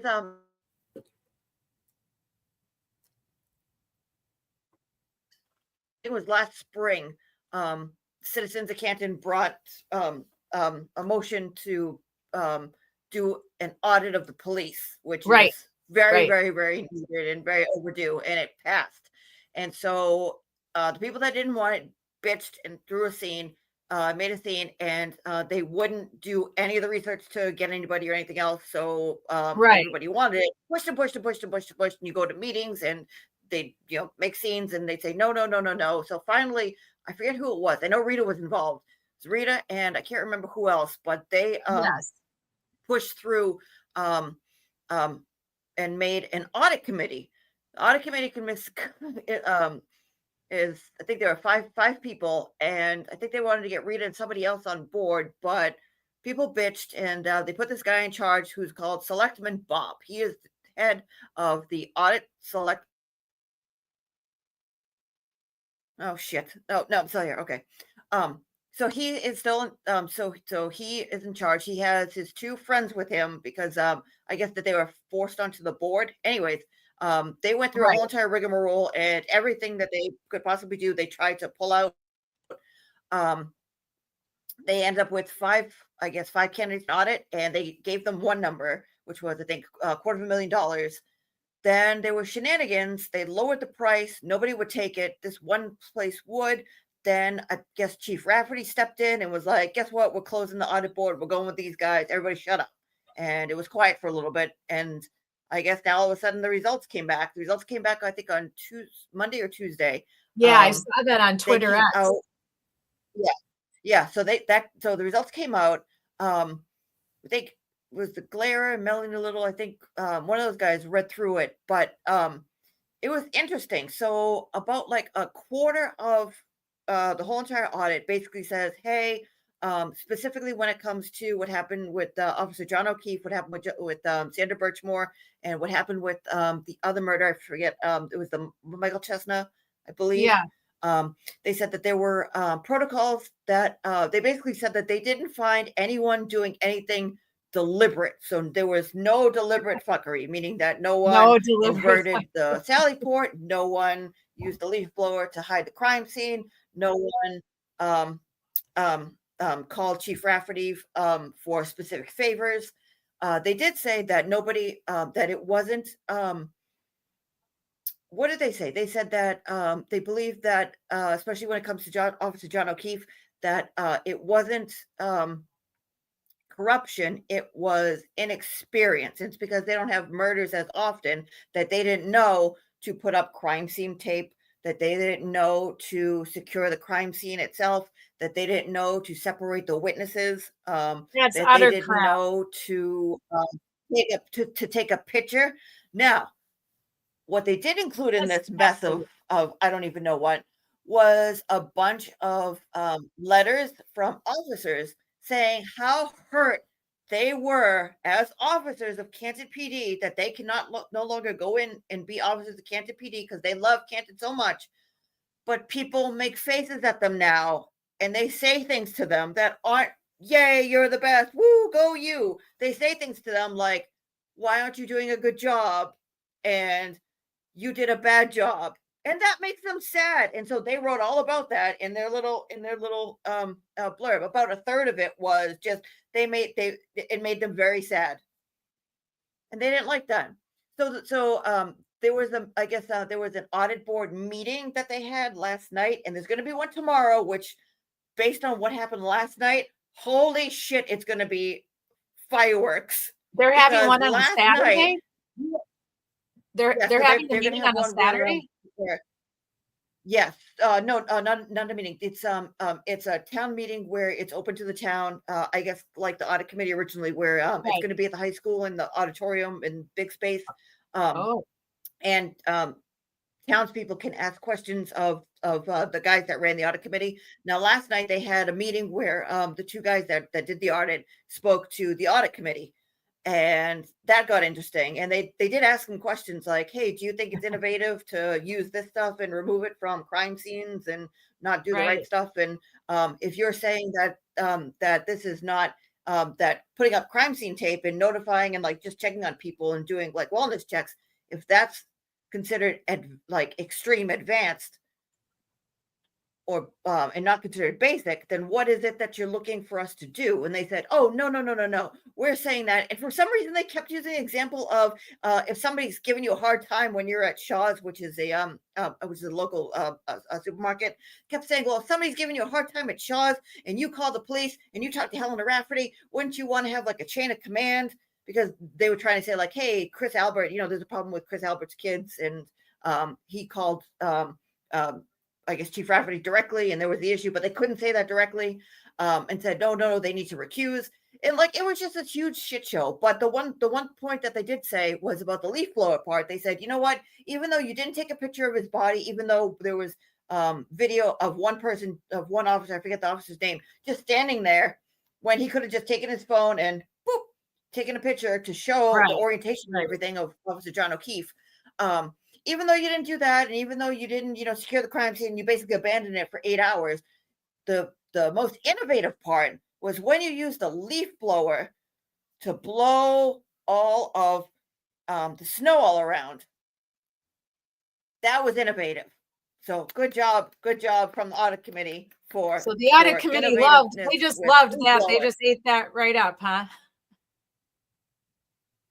I have no idea. So that's all that everybody, I guess, is going on online, and that's the crap. And then the stuff last night where it got like, you want to talk about drama? Oh my God, drama happened after they dismissed them, like, okay, we'll see you guys on Saturday. And then they got into a pissing contest, and it was ridiculous. It was ridiculous because Bob had to make all the scenes, and he did make all the scenes. Oh my gosh. Picking Well, on here's people. It was ridiculous. MCAT wanted to know when this meeting is. It looks like the Young Jerks is going to be covering. It says upcoming Canton Police Audit public hearing scheduled for 4/5 at, it looks like 2:00 Eastern time. So that'll be tomorrow. Yep. He's got it marked as, yes. So tomorrow at 2:00 p.m. Eastern time, the Young Jerks is going to cover it. He's been very vocal this last week with all the tariffs and all the stuff going on. He's been very vocal politically, which is interesting to me because, again, calling out corruption and crime is bipartisan. So we're not going to talk politics, but I found it interesting that he was being very vocal on Twitter X and his disdain for all the tariffs and what's going on right now in the administration. So I give him credit for that because a lot of the Free Karen Reed movement lean right from what I've seen in Turtle Boy chats and that I've been in. And not that gratefully he hasn't been talking politics much on there anymore. Now he was a little bit during the election, but yeah, I give Mike credit for being who he is and speaking his mind and saying what he believes in and not worrying about, maybe losing subs over it, because sometimes you just do. You have to say your piece and say how you feel about things and be outspoken. And if people don't like that, then they don't have to watch your channel and they don't have to sub your channel. And, it's a free country. You can do whatever you want. So I'll be looking into that since the March Madness games aren't till tomorrow night. So let's just take a little peek at Colin Elbert tonight, since we're 2 hours in now, and let's do that. But first, I want to go ahead, Julie. Kat, may I make a suggestion? Yes. Just because, wait a minute, what happened? My Brock has blocked my screen. What? Hang on one second. So just to make just because of there's so much shit going on, and who's mad at this one, and who's screaming at this one, and who's going to go to jail, and who's not going to go to jail. Like, there's so much bullshit going on. I know. But since the select board stuff is going on and trials or that's going on, would you mind if I just showed since the leaf blower is a hot button item now? Oh no, I would love you to. I mean, we can. Yeah, no, I would love you to. Just to show like what this innovativeness did. I can't find the picture. John Camo, shout out John Camo in the Canton Chronicle. He's killing it over there with stuff he's doing. He showed a picture that I think it was Gallagher that showed it. And it was a picture at 9. It was a picture at 9:00 the morning of January 29, 2022. And he said, and he showed the little clip. He said it's the picture that he took right before or like right after he took the picture and then he sent somebody to go get the leaf blower. So it was right before he got the leaf blower, and the picture shows the flagpole and the fire hydrant, and it's facing the house. And if you look, it looks like there's footprints that go to the backyard. It looks like it's chewed up. Now, nobody should have been over there, and they reported that nobody should have been over there. I'm going to have to find it. But I suspect that might be what they were looking at. Actually, you know what? Let me just do, probably. But thanks a lot, Melissa. I really appreciate you, because I agree. I like having good conversations, good intelligent conversations, and I don't like always talking to people that agree with me. I want to debate. I want to hear your side of the story. Like, why do you think this way, and why do I think that way, and what's the middle road of that? If you're so far one side and I'm so far one side, how do we get in the middle, and how do we make that better? Because really, truly, nobody wins when people are too far to either side, because nothing gets done and laws don't get passed and nothing happens. And then that hurts people, because there's so many laws that are there to protect people and to help people, like the law that helps women of domestic violence. If the two sides are constantly arguing if the law is too harsh or if the law is too weak, or if it's too expensive to support that particular legislation, then who's hurting are women who are being abused, women who are getting the shit beat out of them every day. So we have to find ways to meet in the middle. We have to find ways to agree on policy. Or otherwise all we do is argue. And then every 4 years, someone new gets in and undoes everything the last person does. And then the next time someone else gets in and undoes what that person did. And it's just the people, the Americans are the ones who suffer all the time. The politicians are all being paid very well, and the congressmen and the senators, and they're getting free health care for the rest of their lives. And they don't know what living paycheck to paycheck is. Very few people that are that high level of a politician remember, if they ever did have to live paycheck to paycheck, remember what that's like.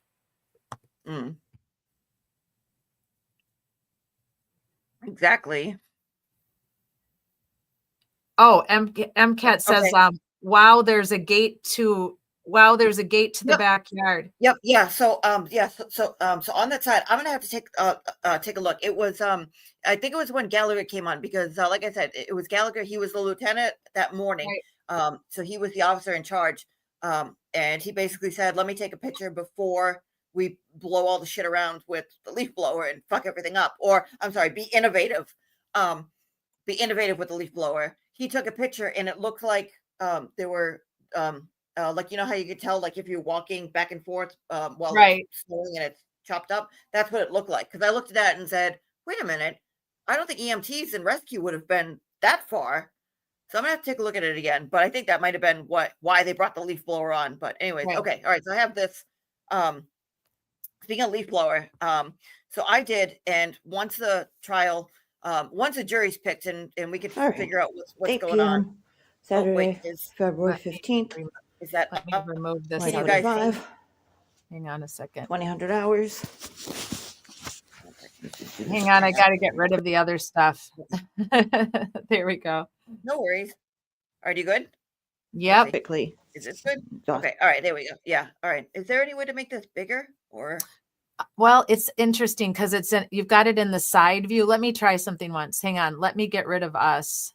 Give me a second to manipulate the screen here. What did I do? It just moves it to the middle because of the way you shot the video. Okay. Yeah, it's up and down. Oh shit. Okay. Oh, all right. Well, that's okay. All right. That's all right. I mean, yeah, you get the gist of it. Okay. All right. So this, what I did was, and again, once the jury's picked and the trial gets moving forward, do some more with this, and I'll show you what I did. But I did 2 mock crime scenes. I know I talked about this a little bit more. I did 2 mock crime scenes of where I blocked off part of my my driveway and just did mock crime scenes just to see, hey, is it realistic to number one? I love your mock crime scenes. I think it's fantastic that you took your personal time to give us mock crime scenes. I love it. But yeah, so I did 2 of those, and basically what I was looking at was, okay, well, is it possible to, number one, like, you know, do this with a leaf blower? Like, is that, you know, reliable? Because, you know, like you're in chats and you like see all these stuff and you go, well, wait a minute, is this practical? Is this innovative? Or is this, you know, like I originally thought, bullshit, because it's going to blow everything around. But then I thought, well, maybe, you know, if it's a small amount of snow and you're looking for something, and this is before I saw any of the video, and was like, nope, that's bullshit right away. So what I did was, I did 2 crime scenes. One I did with this leaf blower here, and then another one I did where I took a 5-gallon bucket and just move snow bucket by bucket, just to see if I could, you know, find pieces of taillight. And me just being a novice, I mean, I have science background and a lab background, but nothing that like criminal justice or police officers would have training in, just to see if I could. And what I did was I did that first, and then I said, you know what, I didn't get a shot of me actively of doing this while it was actively snowing. Let's see what it looks like when it's actively snowing. And what I found out is very interesting, because I didn't think that, I mean, I start off doing one thing and then I come to oh no, wait, we still up? Okay, that's, sorry, I think this, am I still up? It's up, but it's just a black screen now. Okay, yeah, that's, let's see, hang on. Oh, that's, I know I'm getting attacked by nodes. Hang on. This is MCAT says Julie's neighbors are donning their binoculars. Yeah, well, yeah, pretty much. I mean, they're pretty much you. Well, I mean, I have different neighbors now, but like they're pretty much used to Hi, me doing Shauna. like crazy, ridiculous shit. But Shauna's that's giving okay. you her smiley face, Julie. I got smiley face. Okay, Snow blower. No, this isn't coming up. that's Oh, the no. old snow. Is that really not coming up? No, it's just black again now. Do you want me? Do you want to? Yeah. Let me try doing that again. Can I get rid of this? Let's see. Remove. Yeah. Let me try bringing it up again. Hang on. Okay. No rush. Oh goddamn. Nope, that's not an image. Hold please. But yeah, it was wild. I know that the young jerks showed the audit meeting last night, and Yeah. and then Auntie Deb went over it this afternoon, and OB went over it, and it was ridiculous. Everything. Well, when Rita was on the show back last July and August, some of the comments that she shared with us from those meetings were just enough to make your head spin. Yep. Yeah, pretty much. That's pretty much what that's where the line I don't know if you see it in some chats, the line 3-2. Right. Yeah, I know, right, MCAT. That's like Julie says you're the only person praying for snow because you want to do this mock crime scene. Shauna says, I'm cracking up with MCAT. Oh no, I know. Okay, I'm adding it to the stage again now. Let's see what. There you go. Saturday, February 15th. Can't get this going any faster, but it's not very long. 2,000 hours. Let's just do this quickly. I'm exhausted. This is yield snowblower. No, that's yield snowblower. That's the old snowblower, yeah. What should be doing. That's yield snowblower. This is yield leaf blower. That for some reason was used. And I thought I shit the bed from when I did my little let's blow snow and make a mess for an hour. Yeah, which is exactly what happened. So the other day. But I didn't do it while it was actively snowing. Well, we're in New England and it's snowing. There's a car. Oop, nope. It's snowing. Okay, it's snowing. The puppies. Puppy. Hey, puppies. There's a puppy prince. You're so fucking cute. You're so fucking cute. I know. I gotta turn it on, okay? Yeah, I know. Okay. You're so smart. You're so fucking smart. Okay. Anyways, it's actively snowing. It started snowing about an hour and a half ago. Maybe 2 hours. Got about an inch of snow on the ground. As you can see. Yeah. And puppy walked all around. So blew this area over here just to test. I mean, it clears it. Does a pretty good job clearing it. If I was looking for something, wouldn't exactly go by that model because it's already clear here. You really can't see. I don't have lights on because I'm just doing this for demonstration purposes only. All that shit that was over here is now scattered about here. So, I mean, again, if you were looking for something big, like that's my theory. They thought they had a domestic in Canton. And they thought that they were looking for a weapon on the ground, blunt object, something of the sort, just to uncover. Then I also started thinking if there really was, quote unquote, blood everywhere, not the 3 liters, because that was just not practical. You'd see blood all over the place if that were the case. If there were really 3 liters of blood, you'd see a big divot and blood everywhere. Top layer of soil wasn't frozen. I mean, the ground was hard. It wasn't frozen, so it would have absorbed, but not that quickly. And you would have seen like something like this with blood, because it would still be warm. And then you'd also see a divot. You'd see snow on top, and what? No, I'm in the middle of something.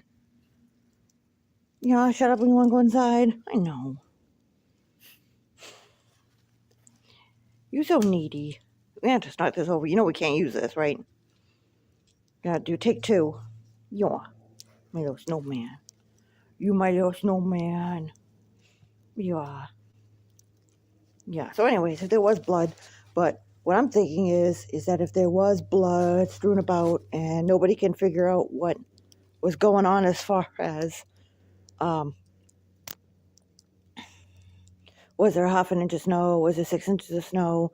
Was it blood? Was it not blood? Oh, there was 4 inches of snow. Therefore, we couldn't find anything, which is crap because I moved all of that to find 5 or 7 pieces and 12 or 14 pieces in a much bigger area. So I don't know what the excuse was. The only other thing I could think of is that if there actually was transfer or droplets of blood and other blood on the surface, that would know that he was not there as long as claims are being made, is that the leaf blower would cover it.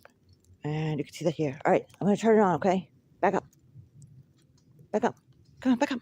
All right, so I'm going to turn this on. I'm going to put it on low. This is 2 settings. I'm going to put it on low, but I mean, you're going to see what's going on. Go ahead, back up, sweetheart. I don't want you to get snow on you. Back up. Go sit. Squeak, squeak. Yeah, squeak, squeak. Go get squeak, squeak. Go. Good boy. Stay there. All right, so we'll see.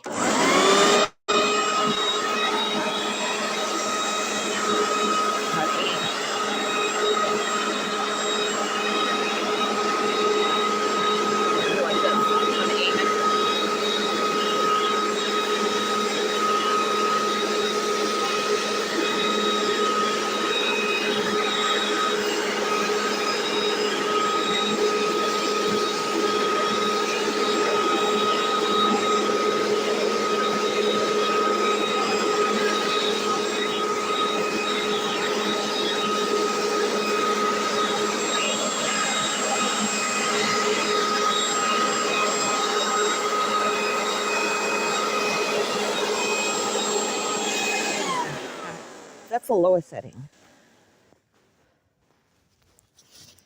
And I mean, that's 30, and the other snow that's not moving is where 30 pounds of puppy stepped on it. Yeah, the only other thing I could think of is that if there are footprints, like for example up here, I can't really direct the snow per se. You got double wows in the chat box, Jules. I can't talk to you. I'm trying to record. I'm trying to record. Okay. All right, go turn it on again. Back up. Hi, puppy. Cutest puppy. Don't look at me sassy. Oh, Back up. I don't want to hurt you. No?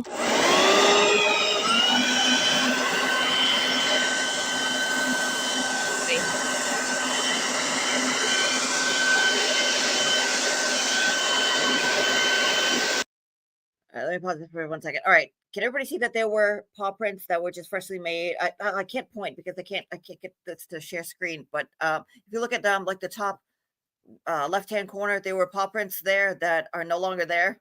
Mm-hmm. And see how it's taking it basically like a layer at a time on the slower set on the lower setting. Right. It's very innovative.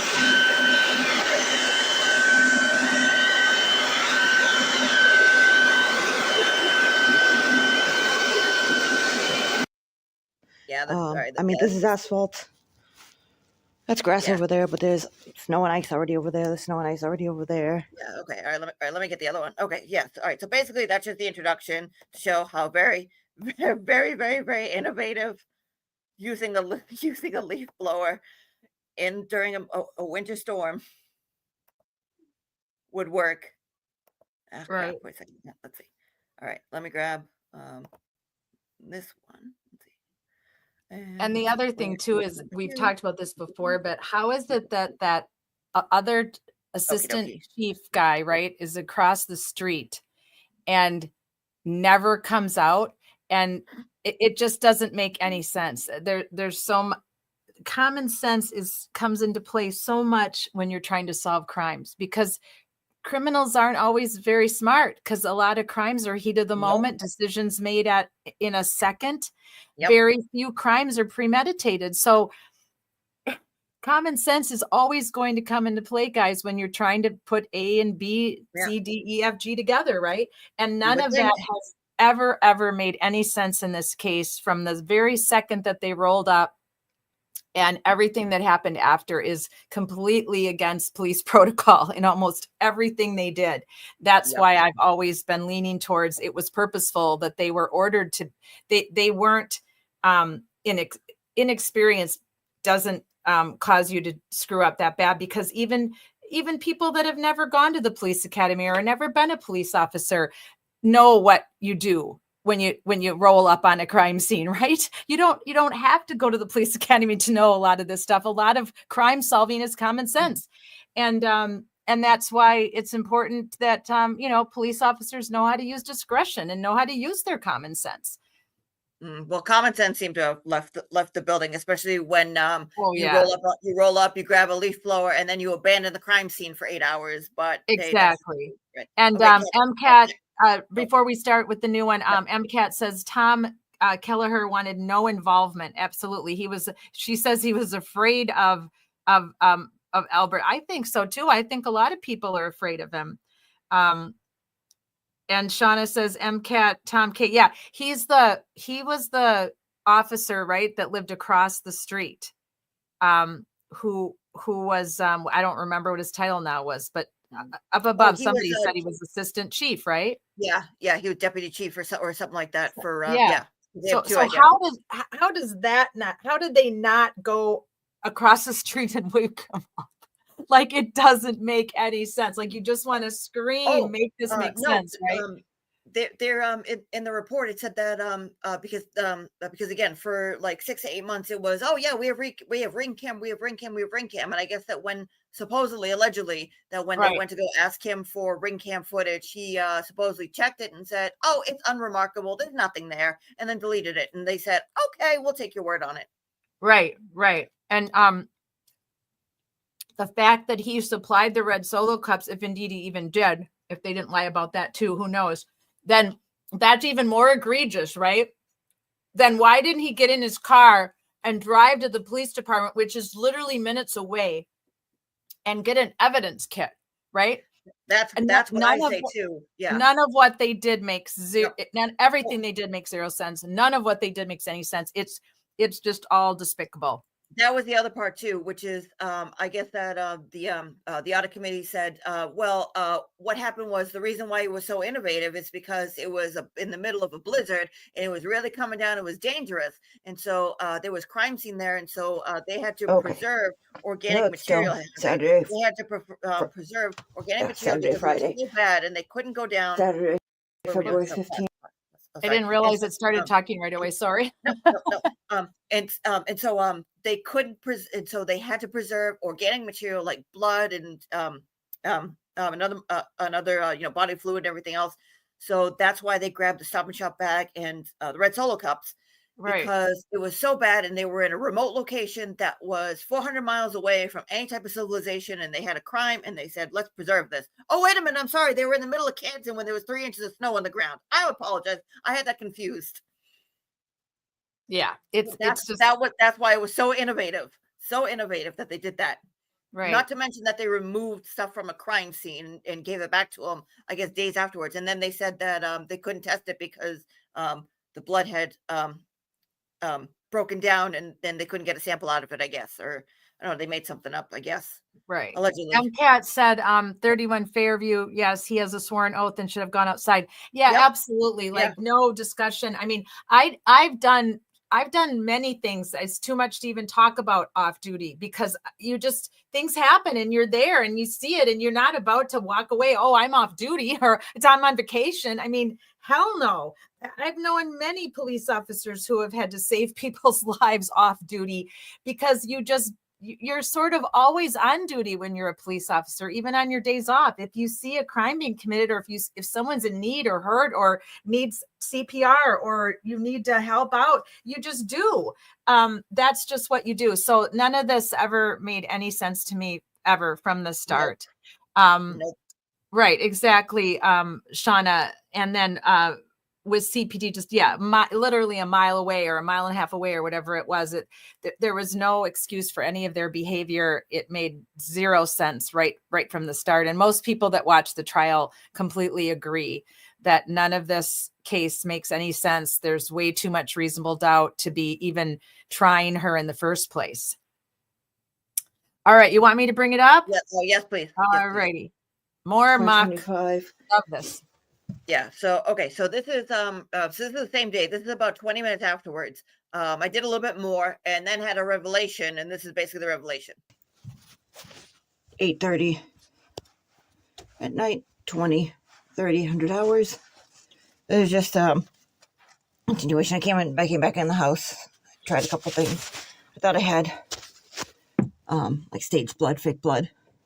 I just had red paint, and that didn't work. But this is interesting. So I cleared this whole area here. Again, I just walked back in the house afterwards. It's still snowing. It's not coming down. It's not going to come down until we had like a little squall for about an hour and a half, 2 hours. But look at this. Okay, there's nothing on my boots. Look. Okay. Again, this is just uncovered. And I went from here to the garage to open the garage. And then puppy walked all around. Let's try to do this without going like this. And oh, God damn it, I left the fucking flashlight inside. But okay, well, you would still see. Okay, you see? That's size 9 man's boot. You can see like that. That's where I stepped. That's where I stepped fresh. But these are what I stepped originally. Okay, so you could see, you can make out the size, you can measure. That's what it looks like. With, again, I left the fucking thing next out of it, but you could see that matches perfectly. Now, why would you do this? Oh, I don't know. Hide a crime. Exactly. Hide a crime. Frame somebody for murder. Like, what is it that we're looking at? First on scene. First on scene are 3 people saying, oh my God, we found this person. At least 2 of them are trying to help. Actively trying to help. One is very much freaking out. And he was taken away at what time? 6:30 in the morning. And then 2 hours later, you get quote unquote crime scene with Stop and Shop bag and leaf blower. Why? Why not rope it off or tape it off like I did over there?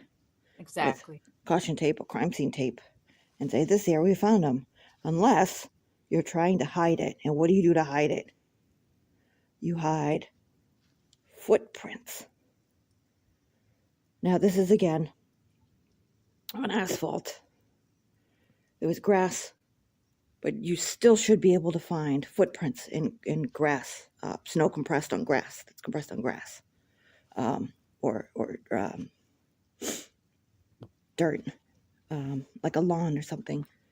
You should still be able to find them compressed, because you can see here they're puppy prints and there are my prints from earlier when I stepped. Where the hell did I walk over? Here, over there. Yeah. Right there. You can see fresh tracks there. And if I uncover them a little bit, you can see tracks there. And if there was enough, you'd see this. But you'd see it over here.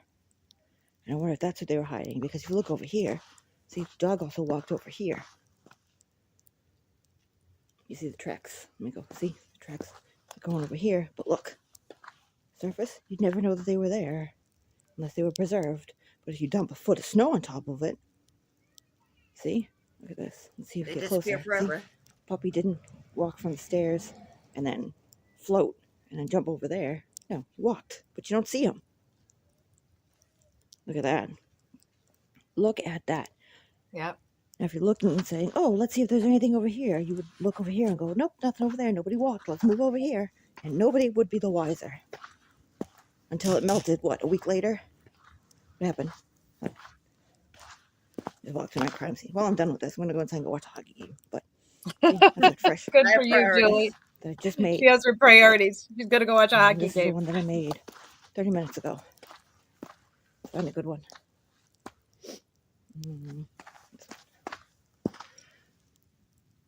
See? There we go. I think that's what they were doing. I don't know what you guys think, but I think we need to get Julie's mock crime scenes to the lawyers. They already knew all this. That's exactly what they were doing. They weren't looking for anything. They were hiding shit. That's dirty. Shame on them. This is my theory. This is my theory. Because I didn't put allegedly in there. God damn it. Now I think it's raining. What's it doing? Yep. It's going to be shitty. This is all going to be melted. Speaking of melted, that's what's left of my tailings pile. Still haven't found the other 2 pieces. Oh yeah, okay. And then I ended up showing the back of my car, so I had to stop that. Okay. All right. So that's basically just what I wanted to show. And again, I'm gonna have to find the picture of the one that what's his face? Mr. Dixie put up, because I saw that and said, wait a minute, is that what I think that is? Yeah. Let me show you one more picture just to refresh, because I know we talked about this. Sure. Where do I have this? No, of course. I don't know about you guys, but the amount of content that has been on Twitter and social media people in the going last nuts.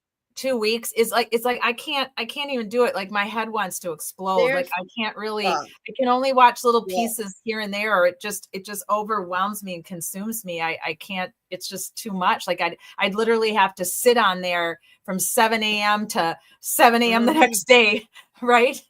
Well, there's going to be controversy now, because right before, actually, while you were doing your intro, Turtle ended up putting up a whole bunch of stuff about Abby. I forget her name, but she does Video Jesus. She's done a lot of yeah, so she's done a lot, and basically she found something, and apparently Turtle doesn't like it because she's getting attention and he's not. Allegedly. That's just what I saw. So apparently it's going to be a world of shit because of. Wait. Did he put this on his Twitter feed?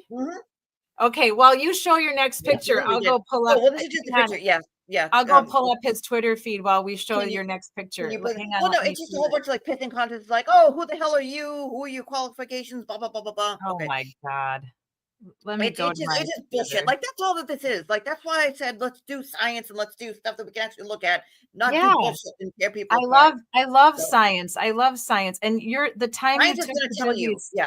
So science is going to tell us. So again, I just wanted to show this picture again. And I can't do the share screen. I don't know why, but okay. So if you look at the rear tailgate, if you look at the Lexus symbol, and then you go about to like 2 o'clock, there's a little indentation there.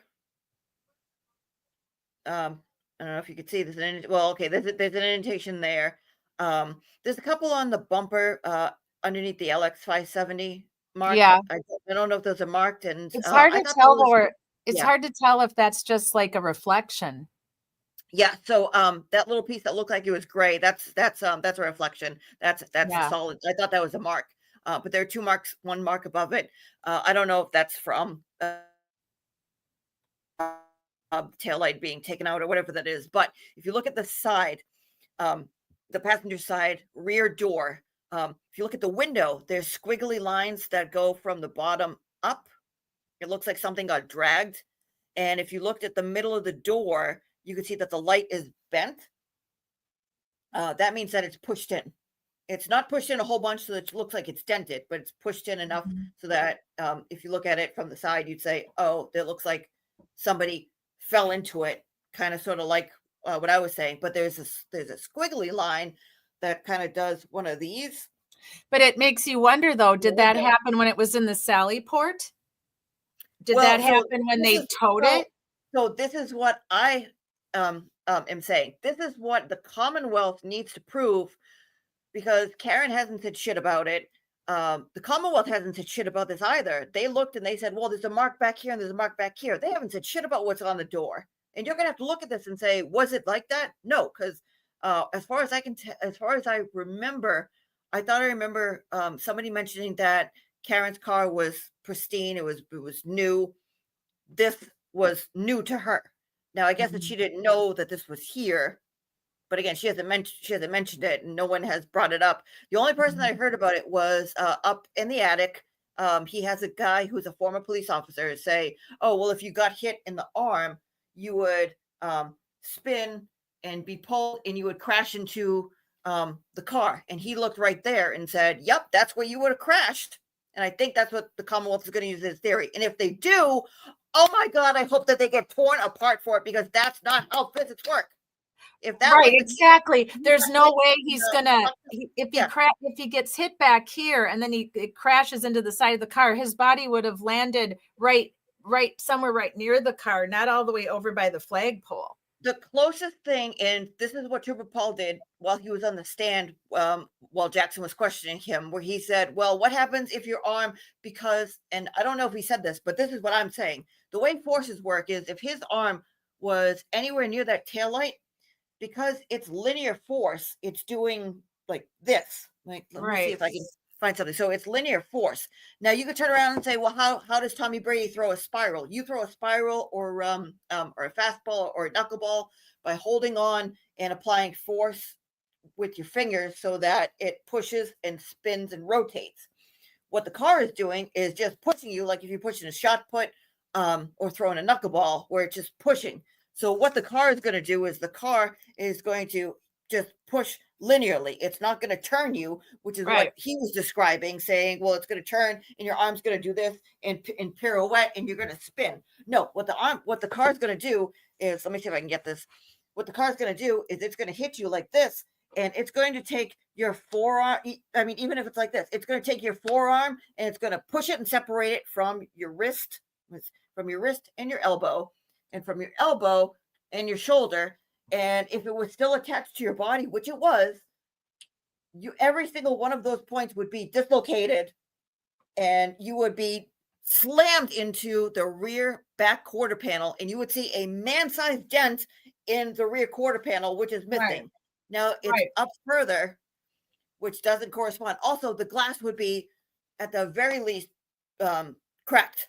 At the very and least. his body. Don't forget his body. If his body, if his back, the whole back of the car, would be he'd have bruises all up and down his whole back. Well, that too, yeah. So everybody just everybody like Dylan on the alternate corner, who used to do shows with Sean over in Wales, like he would say, everybody calm your tits.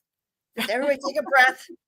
They need to prove every single mark on Officer John O'Keefe's body, including the mark, the gash over his eye, the mark on his nose, and the defensive wounds on his hands, bruises on his hands, because he didn't have an IV. Where that's going to come in. Right. He did not have an IV.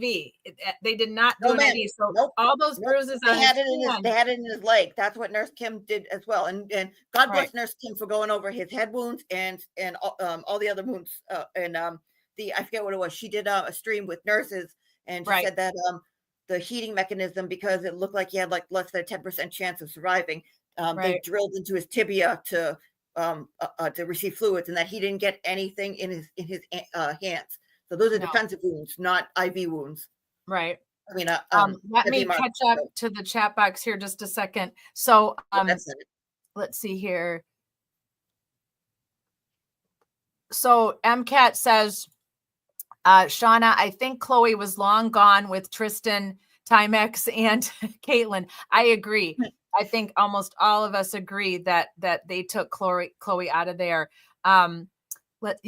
Twitter. I pulled up the Twitter. We'll take a peek at that here just a minute when Julie's done with the car. I'm good. I'm good. I just wanted to show that, saying that that guy up in the attic said, Duncan Turkey, that's his name. He's a former cop. He looked and he said, oh, obviously it's that. It's like, no, if his arm was like 9 feet long, sure, not regular length. Shauna says, I know, Kat, I wish they put more emphasis on Chloe when everyone was going in after they took OJ out of the hospital. Yeah, I agree. And then Shauna says, Abby, why would he be upset? She's brilliant. Yeah, she's a technical whiz. Shauna says, Pat too. Yeah. Shauna says, my car looks that way from an angle. I sometimes think it's dented and it's not the rear passenger. Yeah. There are weird views that you can't always tell if it's accurate or not when you have a picture. Yes. So yes. So I remember when I showed that picture originally. I can't remember if it was you, Shauna, or you, MCAT, who mentioned saying, "Are you sure that it's because because sometimes it looks pushed in like that." I went out and took a video of my car. One of the panels is dented because I got pushed into an electricity pole. Oh shoot. And so that's pushed in, but the rest of it is you could tell if there's an indentation based on how the light is. Now there's nothing on the side of it. The Lexus, I mean, there's nothing on the side of it except for that weird they call it a Cape Cod curb, that little asphalt piece. Yeah. So there's nothing like an electric pole or like a cable, like a support cable coming out of the ground at a weird angle or anything like that. It's just that's I checked it on mine on the side that's not dented. I moved it all around to show. I don't think I have the video loaded up on my computer. But like I looked into that too. It was like, well, wait a second, that's happened to me too, where it looks like it's dented, but it's not because of how things are coming in. But there's nothing that would show from 34 Fairview. Right. How weird it is. And that's why I checked it again today too. I was like, wait, was I looking at this funny? No, that's pushed in. Yeah. Yeah. And the only reason why the Commonwealth's not bringing it up is because it doesn't fit their narrative. Now, again, you're relying on Trooper Paul to say a lot of this stuff. And I mean, right. I don't know how that man gets out of his house in the morning to drive to work, but this is just going to be crazy. So MCAT says, no way in heck Tristan Timex, I love that, wanted to drive all the way back to pick up Caitlin. I think she was planning to sleep at 34 Ferry until the incident. Then she wanted out and took the dog. I absolutely agree 100%. There's no way he was going to come back, drive all the way back there, go all the way back to take her home, then back out on the road to do his plow job. That was never the plan. She was going to crash at her parents' house after the little after bar party. And then everything went to hell in a handbasket. And she, like you said, they needed the dog out of there. So I agree with you. I think that's just logically the way it happened. Shauna says exactly.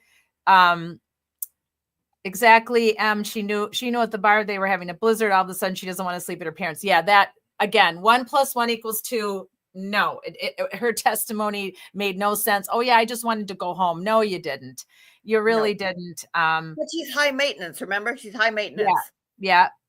Lexus isn't making a taillight that breaks when an arm hits it. That's right, MCAT. They just aren't. So it's just all science. It's the injuries on John's body. It's the science of how someone gets hit by a car and what can happen to them. And then your mock experiments are fantastic, Julie. I just love it that you were willing to take that much time. That you were willing to. Oh, I love it. MCAT. No problem there. Bra was shed at 5 p.m. Oh, that's too funny. All right. So let's finish out our night with Colin Elbert. I've been dying I have not re-listened to him. Let's just finish out our night with a little bit of Colin. Then we'll have all Colin next Friday. And if we can get to somebody else, we can. If we can't, we can't. But before we do that, let me pull up my Twitter account and let's just take a peek. So let me share. I got to share the page with you. Stand by a second here. Got to share my screen. There we go. Share. Now you guys really won't be able to see this. You probably won't be able to read it, but I just wanted to share the screen so you can see it. It's not going to be very helpful to have it up there, is it? But I'll read it to you. I'll read you what I see, so that you can, that's not really helping for you to see that at all. So I'm just going to get rid of that. And let me just read it to you because I find it interesting what's going on. So Video Jesus posted an hour ago. Let's take a vote. Should #Video Jesus dox herself? I don't want to be called a fraud, but I also don't want to reveal my identity in a way that makes it seem like I have an ulterior motive. Okay, did you hear that? Yeah, Yeah. Yeah. That's I don't want to be called a fraud, but I also don't want to reveal my identity in a way that makes it seem like I have an ulterior motive. I'll let X decide.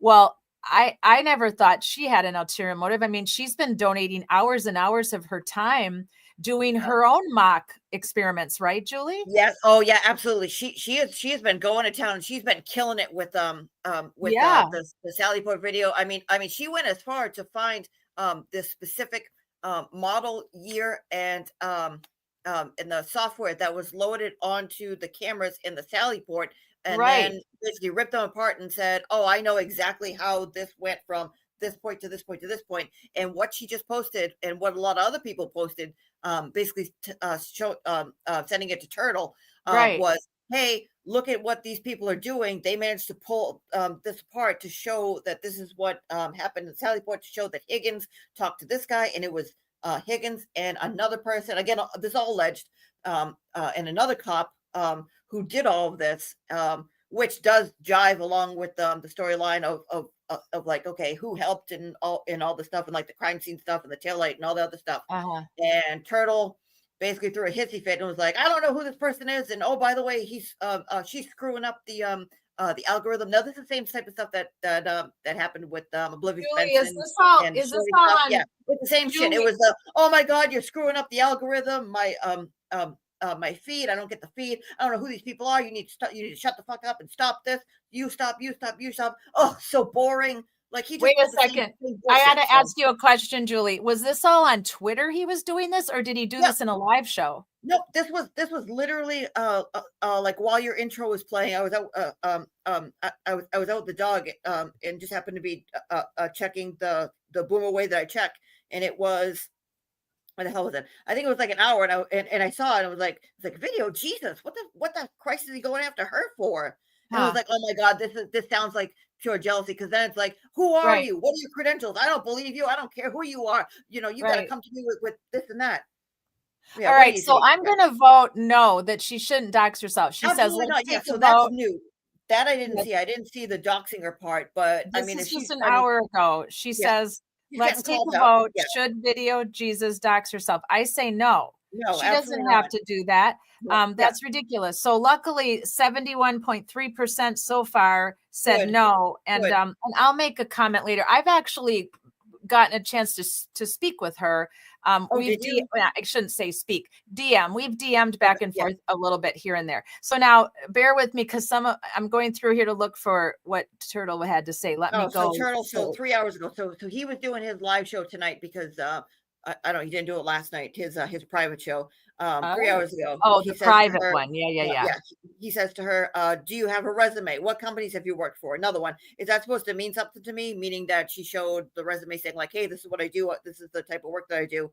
Then he wrote again, "Oh, wow. I'm sure Karen's army of attorneys and experts are nearly as qualified as someone called Video Jesus on Twitter. She cracked the case." Like, really? Okay.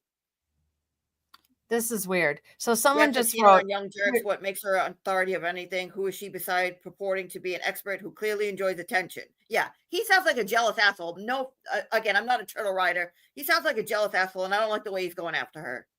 no, I don't. That's not very cool. I don't really care for that either. So I'm trying to find it. So this is interesting. So there's a gentleman by the name of Barry Lewis, and he's been on Twitter quite a bit lately. And he actually reached out to me and contacted me and told me to check something out. So I wanted to share that Oh, with no you. kidding. Oh, that's interesting. Do you know who that is? Barry Lewis? No, I just thought, hang on, I gotta plug this in. He's big for Free Karen Reed. I think there's a Yeah. possibility he might originally be from Massachusetts, but ironically, he lives like about 4 miles north of me. So I might Really? try to see if Oh. I can meet up with him in person. Oh, no, okay, yeah. Okay. So he writes, as this was 6 hours ago. As everyone knows, Aiden is the lead on this case in terms of reporting what happened on the fateful night, including his report in Canton Cover-Up 468, where he nailed it regarding what Brian Higgins was doing at CPD from 1:26 a.m. to 1:34 a.m. And then he has a picture here. He shows here. Let me try and share my screen again. I just didn't like the way Twitter was showing up, but let's try it one more time for those of you that aren't on Twitter so you can see what I'm talking about. So let me try and see if if it looks a little bit better. Let me go back. Okay, let me try to make the screen bigger and see if that helps a little bit. Well, it helps a little bit. It just it makes all the words look all weird, so you can't really see what I'm trying to show you, which is unfortunate. I wish it would show up better.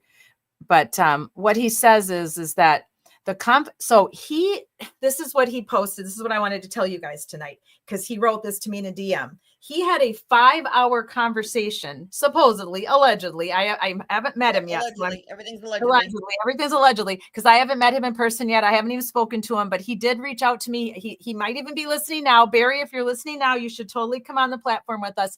So I'm gonna lean on the side of you seem like a good dude, and so and you seem very versed and knowledgeable on this case. So this is what he writes on Twitter X: the confidential source I get to speak with, and is a family friend of John O'Keefe and Karen Reed, advised me Brian Higgins was not there to move cars, convenient excuse, but it was to be on the lookout at the CBD for the people at 34 Fairview.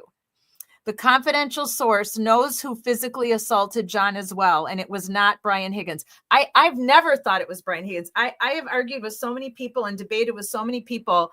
I never, ever thought this had anything to do with Karen Reed and Brian Higgins' little dalliance, their little flirting crap. I never thought that, because Brian Albert could care less about that shit, right? So he says, this is what he says: the confidential source knows who physically assaulted John as well, and it was not Brian Higgins. The confidential source asserts Higgins helped cover the crime up and also confessed to it with at least one other cop. In this case, I'm trying to get to see where I can, let me pull this window down. Okay, I got to go to the other, hang on a second. I got to go back so I can actually, I got to go back to the actual tab so I can read it to you guys and move my cursor down. The confidential source knows who physically assaulted John as well, and it was not Brian Higgins. Okay. In this case, in chief testimony, Higgins said he left 34 Fairview anywhere between 12:30 a.m. to 1 a.m. The distance between 34 Fairview and the Canton Police Department is exactly 1.4 miles if you take Chapman Street, and is around 5 minutes travel time. Higgins was at 34 Fairview Road long after 1 a.m. Higgins also pulled Chloe off of John O'Keefe after John walked into the side door.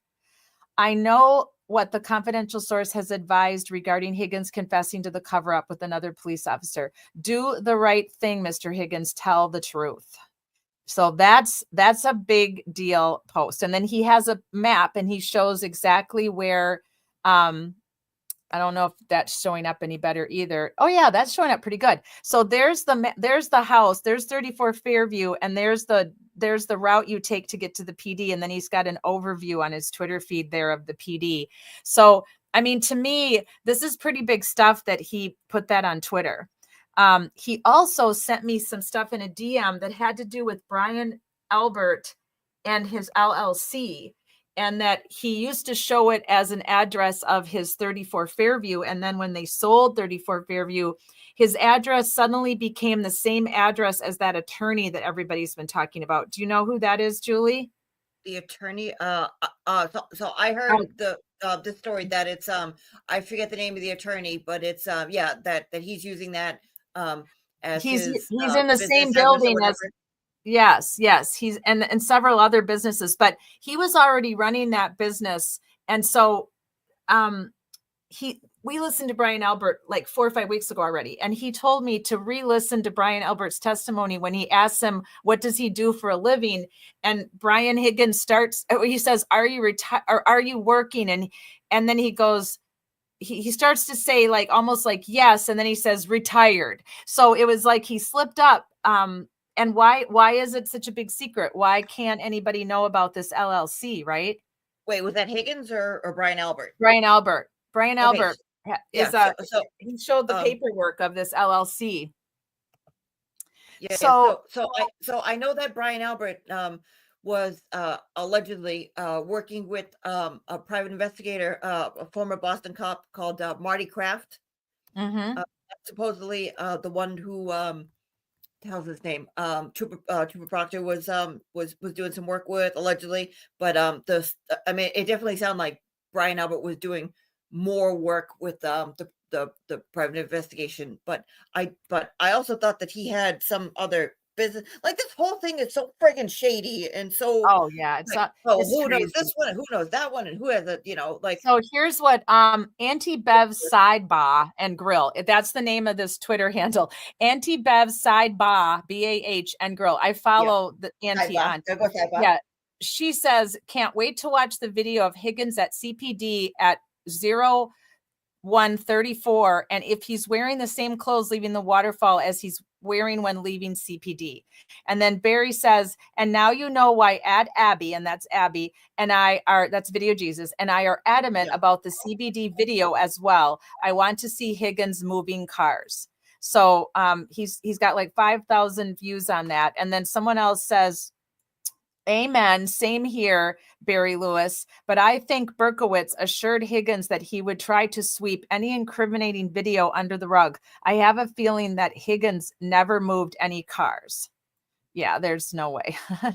And so then there's somebody puts up this funny meme. Give me the videotape, Barry Lewis. I mean, he's pretty funny. Think back to Higgins' testimony. He very arrogantly told Alan Jackson, I'm sure there's video. I think Higgins already knew no such video existed. Yeah. See, I think that there's more to do with the let's again, allegedly. This is my theory. This is my theory about this. Yeah. I think that there's more to do with what happened in the early morning of the quote unquote investigation, where it wasn't so much an investigation, it was more like, okay, we see something, now let's try to get as much incriminating evidence against these people out of the picture. That's my theory. That's a theory. That's allegedly. Right. Well, someone here wrote, I don't think Higgins, this is Mallory, I don't think Higgins is going to have a choice because they are pointing fingers at him. And even at the federal interview, listen, I don't do anything wrong in this. Then explained it because they were being accusatory. Jackson is going hard on Higgins in 2.0. And Barry says, yes, they are. The fingers being pointed at by them is because they are not family. It's a common theme. So I'm going to reach out to Barry, since he reached out to me in the DM, see if he can come on with us on Friday Night Lies next Friday night. He's very versed in this case. It'd be great to have him. And let me go. I'm going to go pull up Aiden's Twitter now and see if I can see anything that you were said was going on while I was doing my intro, because now you've got me curious as to why he is picking on Video Jesus. Now, let's see. He's got down here. Let's see. That was 2 hours ago. Oh yeah. He's talking about tonight on Turtle Club /sex cult, because that's what people were calling it, which is now he's trying to make a joke of it. At 10 p.m. we'll be talking about the federal lawsuit against Beverly Mahoney. Oh yeah, the upcoming trial and so much more. So did you all hear that some of the brave Free Karen readers who were obviously out there protesting all those weeks of the trial, that they've sued her? Mm-hmm.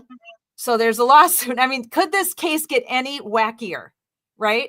So now there's a lawsuit against her, and that I guess I read today that only her lawyers had to appear in court today at 2:30, I think it was.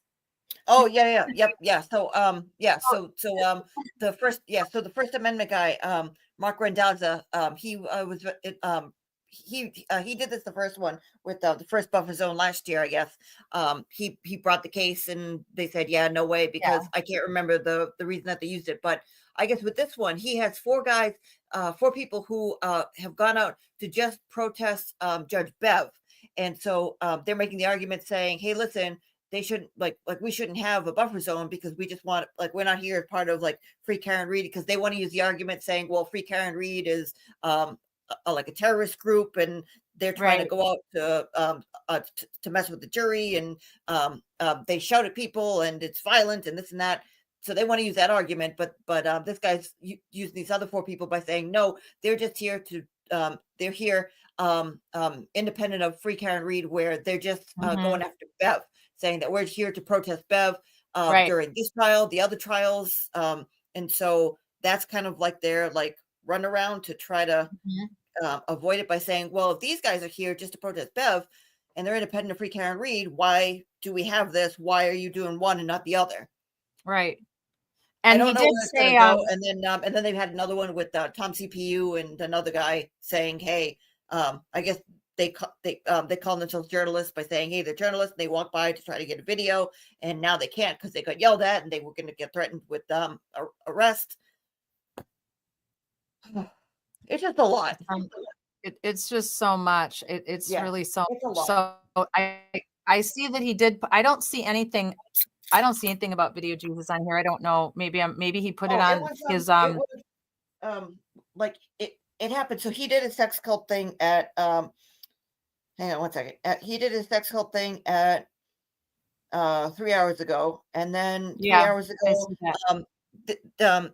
there were a lot of people in front of it. So the one underneath the sex cult is it says at Abby Elizabeth, at Glamour Suze, at Barry J. Lewis, at The Glazer, at The Young Jerks, at Let's Talk Live, at Mazda Media, at Products 840, at CPU Tommy, at Parker PP, at Boozy Beauty. Do you have a Why not? resume? Is this on his main page? Yeah, Is this yep. on his on Aiden's This page? This is Dr. Turtleboy. Yeah. On Twitter. Yep, on Twitter. The one that's well, it's very strange because I'm not seeing anything. Yeah, I'm only seeing so the picture that you have up now, it should be right underneath it. It's not that so one. this Let's see. tweet here. I'm retweeting this because I'm tagged in it and it won't stop Oh, okay, coming all right. up in my Go a little notifications. further down. He might have reposted it. Go a little bit He further might have down. taken it out. That's Barry talking about Aiden Yep, and showing the yep. map. And what's underneath this one? And this is from 8 hours ago. Oh, can you scroll down a little bit more? I did. I don't see anything. I wonder if he took them down. No, he must have deleted it. Wait a second. Let me try refreshing. Well, let me see. Let's see. So is that supposed to mean Well, something? let me refresh Oh, wow. first of all, but Like these are awful. here, I'll refresh. Like this one. Oh wow, I'm sure Karen's army of attorneys and experts. She cracked the case. Like really, you need to be that. I don't know. Nothing. Maybe he's mad because he's been calling himself Journalism Jesus and she called herself Video Jesus. He might be mad because of other reasons that are going on. And I mean, that doesn't make any takes it sense out to on me people. whatsoever. I don't see it. So I wonder if he took it looks down. like he deleted it. Holy shit. I think he okay, deleted them. now I don't want to refresh. It's too bad you didn't take screenshots. Well, I mean, I still have it up. How do I take screenshots? Oh, is it on your phone? Yeah, can I copy and paste? So no, you can just you've never taken a screenshot before of something on your phone? No, I don't judge. I'm just picking on you because I already know you're not techie with your phone. So I know. You have to hold down the button on the right of the phone. Can I use my Studebaker to use it? You have if I can't figure out how to teach you how to take a screenshot, but it's when you have the picture up on the phone that you want to take a picture of, which is called a screenshot, you push the button on an iPhone, you push the big button on the right and the smaller button over on the left, and you push them at the same time, and that takes a picture of what's on your screen, and that's called a screenshot, and that's how people get receipts these days. Oh, okay. I gotta get with the program apparently. Right. Okay. I've got to do some educating here because that's how everybody that's how they bring receipts. Yes, that's how everybody brings receipts these days, Jules. They take screenshots of everything. So that way when people try to delete their nonsense that they put up, that they regretted that they hit that send button or, it's just crazy. Oh boy. Yes, Abby has had up some amazing, research that she's done on the Sally port and on how they inverted the video and how it was all a total, she sure has. You guys should maybe we'll see if she'll come on. I'll invite her. I don't know. A lot of the heavy duty people just don't seem to want to pay attention to us. I invite all of them to come on, but not many of them do. So I guess you have to be a star before any of them will come on your live, but I'll invite her. I invite people all the time and nobody wants to come. So maybe they just don't like me. I don't know. We'll just not worry about it. We'll just keep covering what we cover and talking about Karen Reed and John O'Keefe on Friday nights. And I'll keep inviting people and we'll see who surprises us and comes on with us. Right. So Shauna says, MCAT, she's extremely techie. It's all video stuff. I'm lost, but she's been, yes, me too. When I watch Video Jesus, I'm like, what the hell is she talking about? You know, she talks in like crypto type video language that I can't make sense of, but she definitely knows her shit and she knows what she's talking about. Absolutely. Yep. We'll have to see what has been going on with them.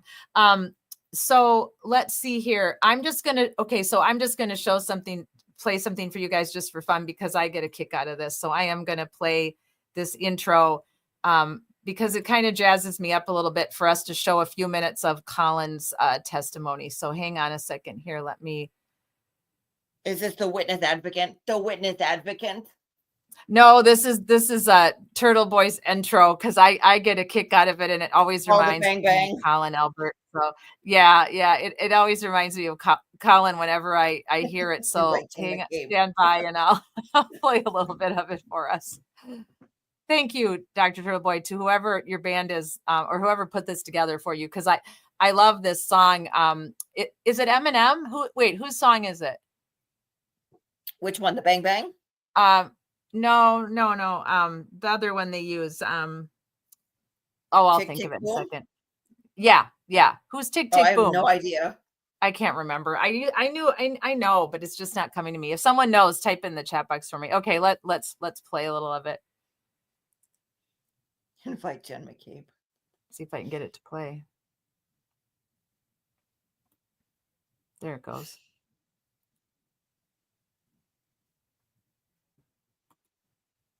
Doesn't want to play for me now. I had it playing before. Why isn't it playing? It's weird. There you go.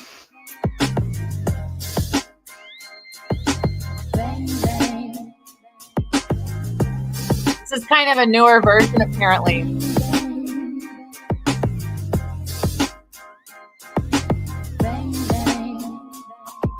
Mr. Lally, your next witness, please. Oh, this is the middle of the song, I think. Yes, Your Honor, the call multi-call Trooper Michael Proctor to the stand. Cooper track too. Please state your name and spell your last name for the jury. Michael Proctor, Proctor. You're a bitch, bro. Bang, bang. I will fuck you up. I will beat your ass. I will fuck you up. I'm going to allow it. I'm going to allow it. I will fuck you up. I will beat your ass. I will fuck you up. I'm going to allow it. Bang, bang. I love that. That's a great picture too of Jackson coming out of court. That's like all business, man. My name is Aiden Carney, also known as Turtle Boy. He is a senior editor for Turtle Boy Daily News. I'm a big fan. We've broken hundreds of stories that the mainstream media won't touch. Some blogger in Massachusetts who's getting to the bottom of this better than anybody. Why is it Turtle Boy that is covering such important issues? Where is the rest of the media? You need to not say that you were gonna take my baby out of revenge and make him a transgender baby. Stop it. Don't you want to ask some questions? I know you do. I do. I know you do. People don't like the things that I say and want me to stop saying them, but I won't. I'm never going to stop. These are the kind of stories that must be told.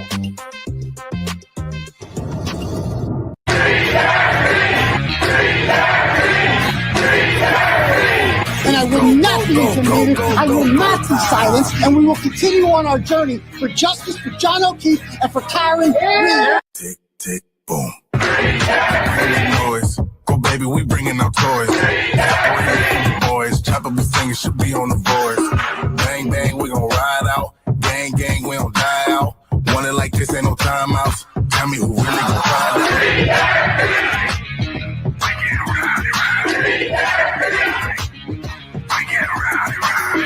We be disturbing the peace. Working, we serving the streets. Karen Reed has supporters who've shown up in large numbers. Tick, tick, boom. Hard body, and not scaring nobody. You make me resort to wildin'. You must be blind by the diamonds. I want it to be this way, but y'all won't need to try this, so it's no way around it. You the loudest one, it's going quiet.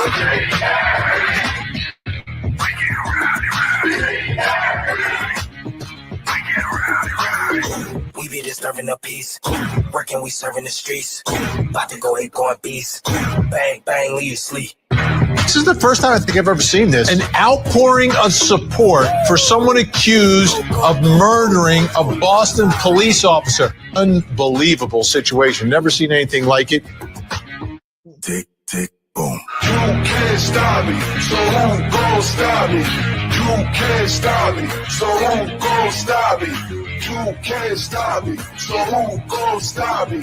You can't stop me, so who gon' stop me? We be disturbing the peace, working, we serving the streets. About to go ape, going beast. Bang, bang, leave you sleep. Woo! It's go, go, go, go, go, go, go time.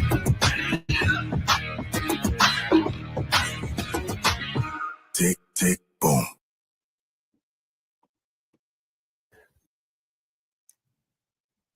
Yeah, I agree with you, Shauna. When they first put this together with this band and the video, and it was very inspiring, and I wanted to show it because I would love it. I would love it if more communities could get on board like this and protest when they're pissed. I think if more communities would do what Canton's done, because they're so sick and tired of it, but I wish it wouldn't take people being so sick and tired of it, right? If we could do more maintenance, like we do on ourselves, if we could do more maintenance of our local governments and more maintenance of our local police departments, maybe it wouldn't always come to this, right? Because they've been getting away with this in Canton for so long, and they were getting away with it in Stoughton with what they did to Sandra Birchmore.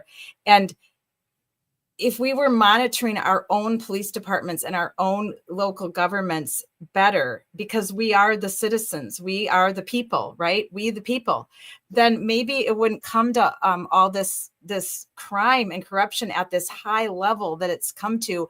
And I know when I met Ed Byers and he told me about the crime and corruption in Indiana and Clark County, Indiana, that was years and years in the making. It took forever for everybody to finally get pissed off and say, hey, you know what? I think I've had enough.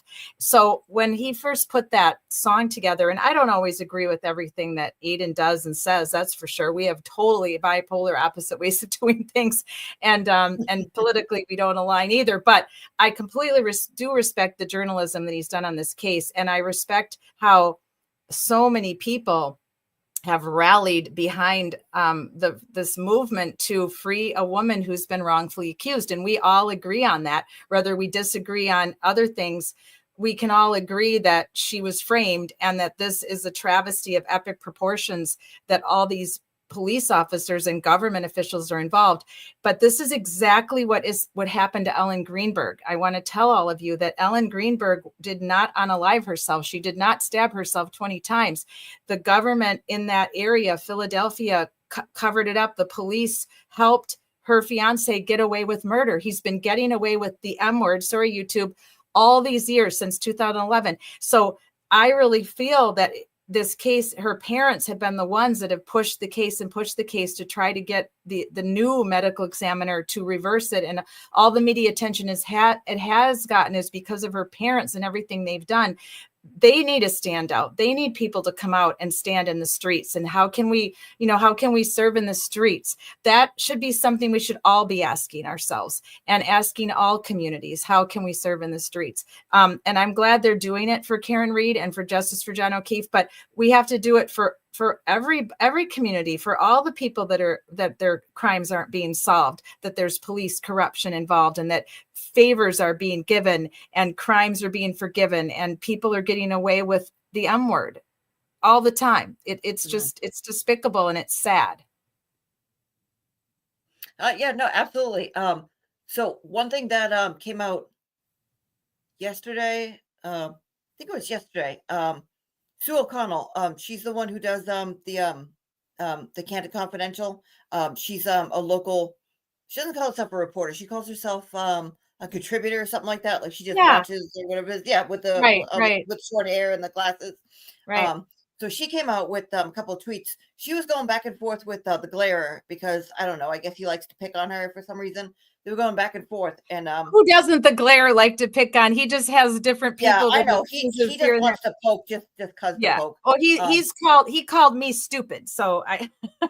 Well, I disagree with him on that. So I used to watch his show occasionally, and then when I found out he called me stupid, I decided that's enough of that. So yeah, the thing that he does with Sean, I'm not a fan of, but yeah. So anyway, that's beside the point. Sue O'Connell came out and was going back and forth, and I guess they were giving a hard time because she doesn't, go, rah Canton and 100% free Karen Reed, but she's like she said, she's trying to call it, as she sees it. And from what I could see, she's pretty much neutral. Like, yeah, does she, sometimes play favorites, sometimes, but when the audit came out, she basically said, "Hey, we need something so that all police departments are looked at about every 5 years. They should do a mandatory audit where, it's a good thing that they actually did an audit. And look what they found. They found that Officer John O'Keefe, right off the bat, the officers first on scene didn't grab Carrie and Jen and separate them exactly like what you said. Separate the witnesses and bring them down to the station and interview them. They didn't have crime scene kits in their car so that they could, hey, let's not, tread on that. They didn't have this and that. So she was basically saying like, hey, it brought out good information that the defense can use. And this is a really good thing because without it, they wouldn't be able to. And in that meeting that they had the other day before Bob went all diva, they mentioned saying like, well, we didn't have, I forget what the piece was. But basically it was like, well, you basically told them that, not to trample on a crime scene or to preserve the integrity. And now we have it documented that, hey, this wasn't done, be it because, not because of malfeasance, according to them, not because of malfeasance, but because of ignorance or whatever that was. She was basically saying, hey, this is what the defense can now use for this case, for Canton, and for the rest of the Commonwealth of Massachusetts by saying, hey, take a look at what happened in Canton. This could be a roadmap for everybody else. Also, I didn't know that she was from Revere, Mass, from like way back. So she's from Revere, and the Glare wants to go up against somebody from Revere way back in the 70s and 80s. Good luck to him. That's all I'm saying. Well, I'm here's the problem: is if you don't secure your crime scene, then you have nothing. Then you cannot be guaranteed how any of that crime scene that they found later, any evidence, you don't have a freaking clue where that came from or if that was planted there. If another accident happened, a hit and run, and somebody fled the scene and nobody left their cars there, and you just don't know. You could come up with all kinds of things. So the fact that that's the whole reason why they make crime scene tape, for criminy sakes, is to cordon off the scene, to secure the scene so that nobody can disturb evidence and so that evidence doesn't get lost or trampled on. So the fact that they didn't do that should disturb the jury to the highest degree. And it should be a reason for this. Should be your reasonable doubt, just that one small piece right there. And if you added up and made a list of all of the things that are wrong with this case and that are just egregious, you would have so many reasonable doubts. It would literally makes your head spin. So in the chat box, hi Hillis Bills.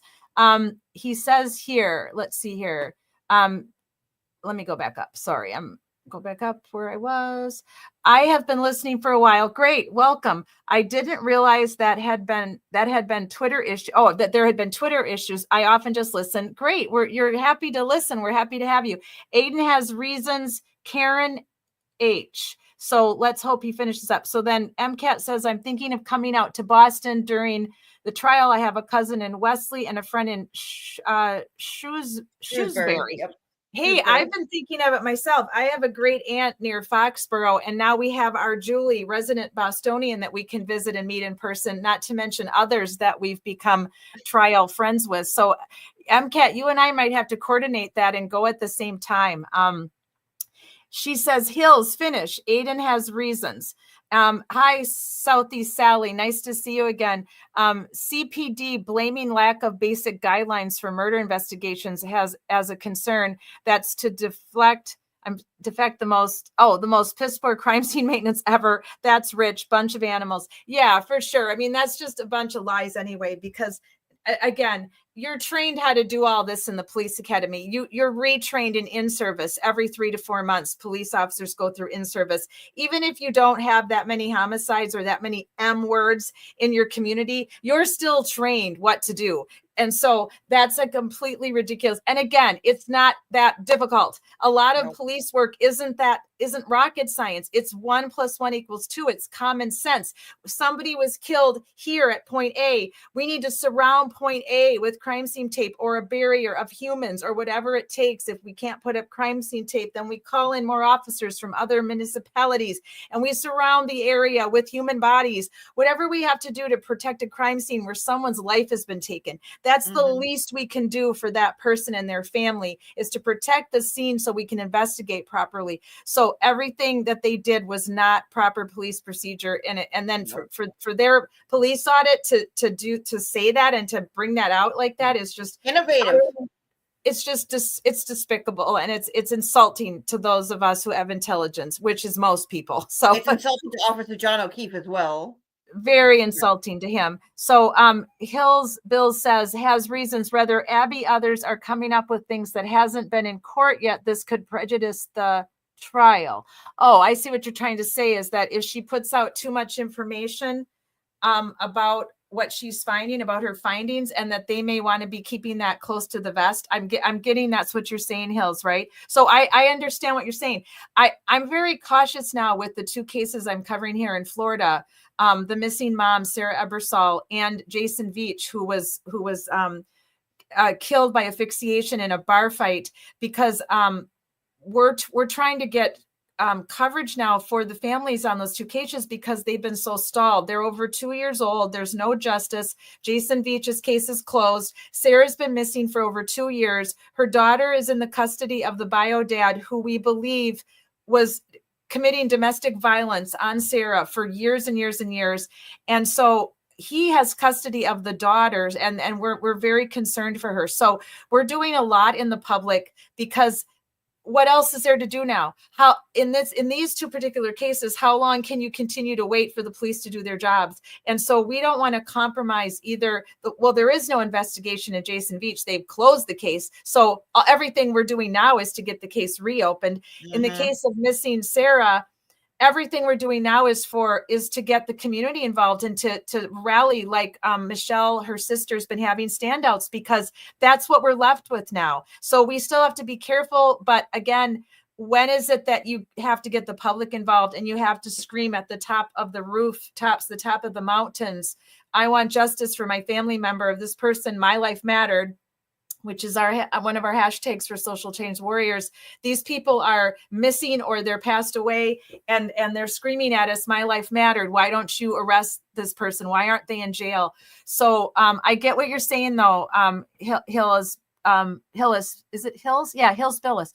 Hills Bills. I just understand what you're saying. So that's what you think maybe Aiden is angry about or upset about, that she's posting too many results of her experiments, and that could compromise the investigation, because that Sally Port misdeeds is such an important piece, right?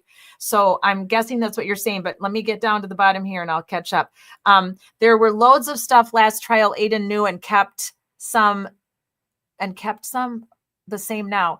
And then MCAT says, for sure, I heard on this stream that he is having issues with video person who I'm not familiar with. Yeah, that's Video Jesus. So Sandra died. Yeah, Sandra did die in Canton. Absolutely, she did. She died in Canton in her apartment. That's where she was. He faked her own death. He made it look like she did it to herself, that she unalived herself, and he got away with it for close to 2 years. And so people had to help him. He didn't do that by himself. He most certainly shouldn't be the only one arrested right now. That's for certain, damn certain, after all the grooming that was done. And how many other girls were they grooming? I mean, what is going on? I mean, there has to, that investigation, that federal investigation, I don't know. I haven't heard much. Is it still going on? What's happening? And he hasn't even appeared in court. Only his lawyer has appeared in court. I mean, it's just utterly disgusting. So let's see. Shauna says, Shauna, what do you say?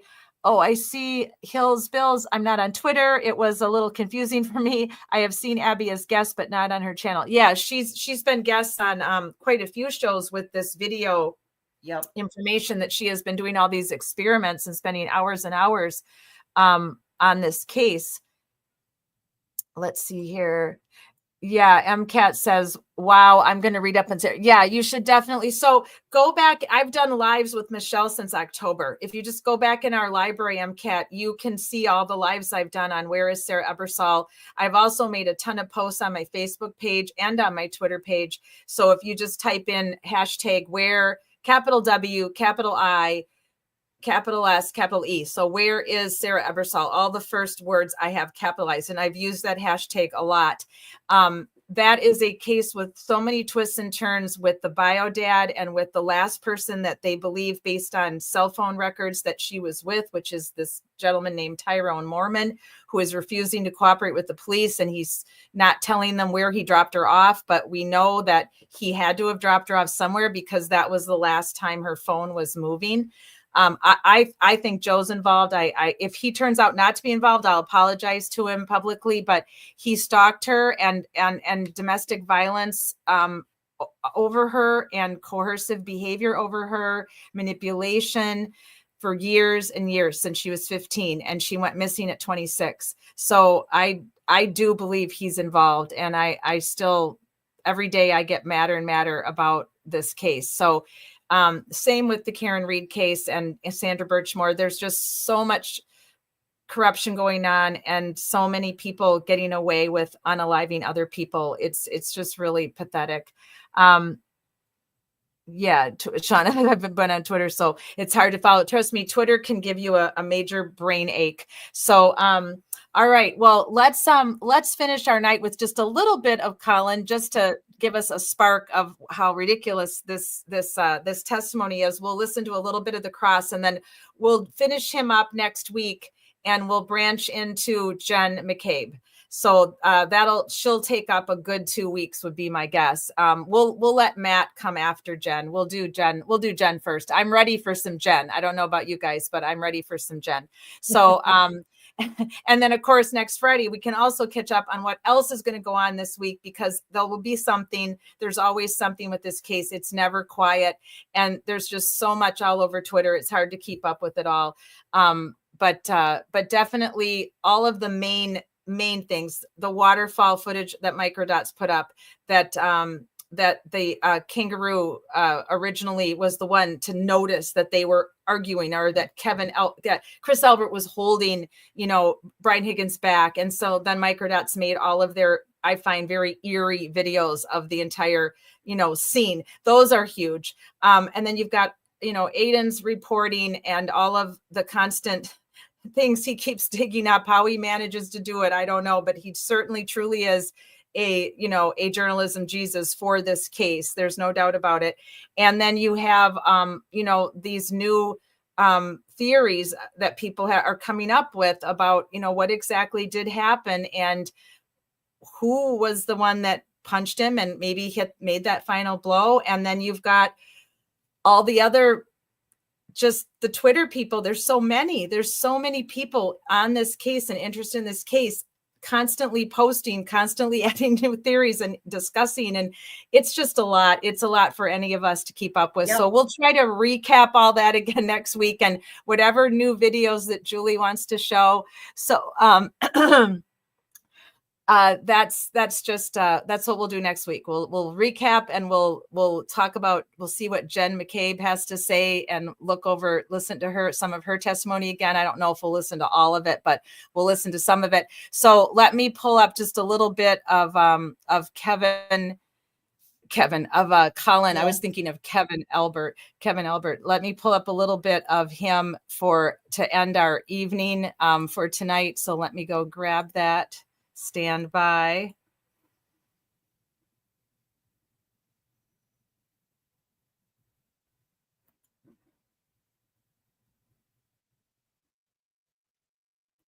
I have to go grab the link here. There it is.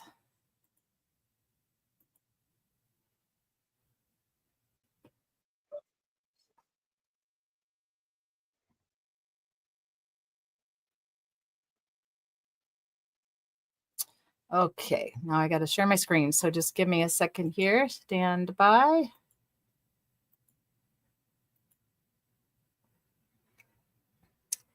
What day did you?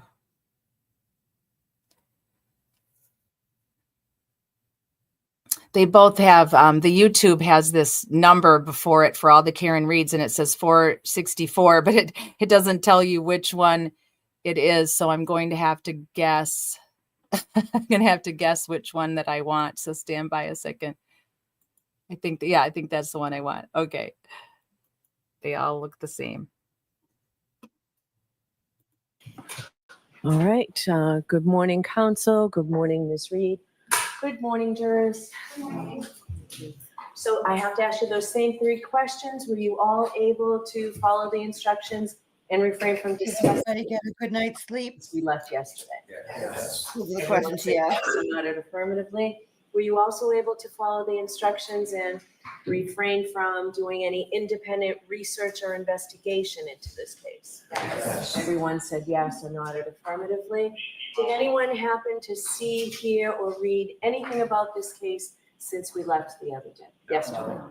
Thank you very much. Everyone said no or shook their heads. All right, may we have Mr. Albert, please? Thank you, Bev. She's just one of a kind.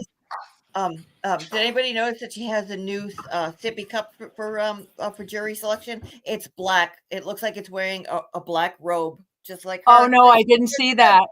Yeah, she had one today. I don't know if she had yesterday, but I noticed that. I was like, look they match.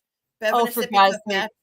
I'll have to go back and try to catch that. Thank you. Yeah, I mean, whether you hate her or you have a little respect for her for what she does for a living, or you just can't stand her, but she's one of a kind. I've never quite seen anyone like her. Here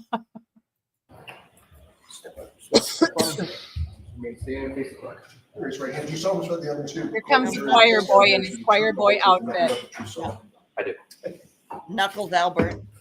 Yeah, Knuckles Albert with his choir boy outfit on. All right, whenever you're ready, Mr. Jackson. Thank you, Robert. Mr. Albert, who did you talk to in order to prepare for your testimony starting yesterday? Can you rephrase that question, please? Oh my God. Rephrase the question. You didn't understand my question. No. Can you believe it? Right out of Who the did you gate. speak to in order to prepare for your testimony yesterday? Yeah. My lawyer. Other than your lawyer, Oh, witness who did you advocate. speak to prepare for your testimony yesterday? No one. You didn't speak to your parents? No. You didn't speak to your mom, your dad? Nope. At any time before yesterday about your testimony or your statements? Nope. Did you discuss with your parents their testimony? No. So after they got off the witness stand, your dad didn't come home and say, here's how my day went? No. Your mom didn't come home and say, here's how my day went? Nope. The Albert family just ignored the fact that both of them testified in a court of law before a jury about the events of January 29th, 2022. Nothing was ever said? No. Did you talk to Mr. Nobody Lalick speaks at any point before yesterday in preparation for your testimony? Before yesterday, you said? Correct. Yes. Tell me when. Want to say a month ago about. What did you talk about? I got prepped for this. Tell me what that means. What does it mean to prep for this? What I'm going to be getting asked. Okay. Remember my first question, very first question this morning? I said, have you spoken to anybody in order to prepare for your testimony? And you said no. Yeah. Okay, so that's not true. You spoke with Mr. Lau. Okay. Remember how you Yes. just lied? It's Yeah. not okay. It's yes or no. Yes. Okay. Yes. You said that was about a month ago, correct? Correct. Around a month ago. Tell me what, I'm sorry, I didn't mean to. Around a month ago. I'd say. Tell me what you and Mr. Lally discussed. The questions I would be asked here. Can you be more detailed? I don't remember everything he said. Did he go over the questions that he believed he would ask?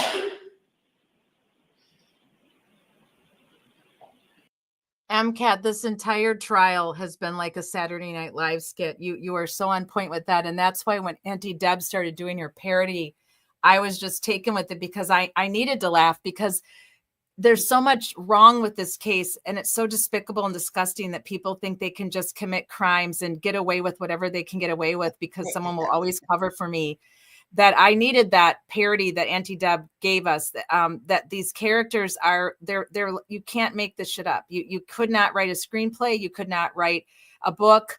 You could not do a play and make this any more than what it is, right? It's just, it's surreal. It's really surreal. I believe so. Did you give him answers to those questions that you believed you would give in response to his questions? Yes. What questions did he tell you he was going to ask? I don't remember. What answers did you tell him you were going to give? I don't remember. That was just a month ago, right? Yes. Obviously, you've been thinking about this case quite a bit, haven't you? Yeah. Over the last 2.5 years. No. How long have you been thinking about this case? Since people started writing about me on the internet. How about since you were at a house where an individual ended up dead on the lawn the next morning? Did that prompt you to start thinking about this case? No. Not so much, huh? Nope. Did you speak with, when Mr. Lally spoke with you, who else was there? The witness advocate, I believe, and Steve Nelson? yes. That's what I And MCAT called it about 2 minutes is ago. it Sergeant Tully, I believe? Tully, Tully? I believe so, yes. Okay. Anybody else? Not that I remember. Sergeant Tully taking notes while you were having this conversation with Mr. Lally? I do not remember. Mr. Lally taking notes? I do not remember. Do you remember being told by either Sergeant Tully or Mr. Lally that your conversation was being recorded? I do not remember. God. This is painful. How long was that meeting? I do not remember. Say 15 minutes, 20 minutes. Were you given any instructions by either Sergeant Tully or Mr. Lally about your preparation for your testimony? Can you rephrase that, please? Sure. Did they give you any instructions about your the preparation for your testimony? How they wanted you to answer questions? The tone and tenor of your testimony? No. How they wanted you to dress, for instance? No.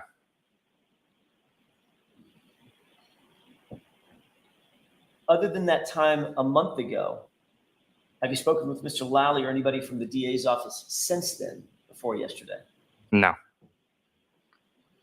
You watched any coverage of this case online? Nope. No social media? No, I don't have social media. No news, coverage? Nope. Nightly news, Channel 25, Channel 5? No. National news? Nope. Blogs? Nope. So literally, according to you, you know zero about the media coverage concerning this case, Commonwealth versus Karen Reed. Correct.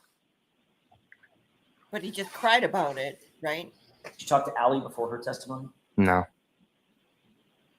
When was the last time you did talk to Allie before she testified yesterday? I don't remember. Give me an idea. She's one of your best friends. A week ago, a day ago, a month ago. I do not remember. Could it have been a year ago? I do not remember. Okay. Could have been 5 years ago. No. Okay. So it's more recently than 5 years ago that you spoke with Allie. I don't remember. Okay. So you have no independent recollection as you sit here. The last time you talked to one of your best friends and your cousin about any subject. No, I don't remember. Were you ever told in preparation for your testimony, if you start to get stumped or nervous, just say, I don't remember? Nope. Nobody ever told you that? Mm-mm. No. No, sorry. It's okay. So nobody ever informed you that you might get nervous on the witness stand, there might be tough questions. Easiest way to get out of that is just say, yeah, I don't recall. No. So you just don't recall because your memory is that bad. You literally don't recall the last time you spoke with Allie. Objection. Ask that differently, Mr. Jackson. Sure. Your testimony is you were not instructed to say, I don't remember. You just literally don't remember. Correct. It's an issue with your memory. Not It's an issue with your memory. Correct. Right. But you do remember 2.5 years ago, you left 34 Fairview at 12:10 a.m., correct? Down to the minute. Correct. Yeah. He knows exactly. Did Mr. 12:10. Lally, during this meeting that y'all had, 12:10. did Mr. Lally show you anything? Items of evidence, photographs, videos, anything like that? No. Did you two talk about any evidence that you might see? Photographs, documents, videos? Not that I remember. He didn't show you the series of text messages between you and Miss McCabe, Allie? I don't remember. Okay, so you're not saying he didn't. You're just saying, again, you just don't remember. Correct. Okay. And this was just a month ago. He's getting mad. Around a month. Correct. Yeah. Could have been sooner than a month. Or let me ask that a different way. Could have been more recently than a month. I don't know. Don't know that either. Mm-mm. Is that no? Yeah, no. So, Mr. Albert, you have to answer yes or no, not just. All right, sorry. Where were you when this meeting a month ago took place? At the DA's office on Shawmut Road. Who contacted you to come to the DA's office? I do not remember that. Don't remember that either. No. Phone call from Mr. Lally, maybe? I don't believe that I received a phone call. Maybe my lawyer did or my father, but I don't know. I don't believe I did. So if your father received a phone call and then told you need to go to the DA's office to meet with Mr. Lally, that would be a conversation with your dad about your preparation for your testimony, correct? I wouldn't say so, no. You would categorize that as such? No. Okay. Because of course, even though you went to the DA's office to meet Mr. Lally and a sergeant from the Massachusetts State Police to talk about your testimony, you didn't mention that to your dad. No. You didn't mention that to your mom. No. And when you got done with that meeting, Dad didn't ask you, how'd it go, son? Nope. Your mom didn't say, how was that meeting No. about this massive murder case? Objection. Let me ask it a different way. Do you consider this to be a high-profile murder case? Objection. Stand on relevancy, ask it differently. In your mind, this is an important case, correct? Obviously. Correct. But according to you, it just never comes up in the Albert household. No. Okay. You were asked to look at a couple of text messages yesterday. Looked a little bit like this. You seen that before? Yes. When did you see that before?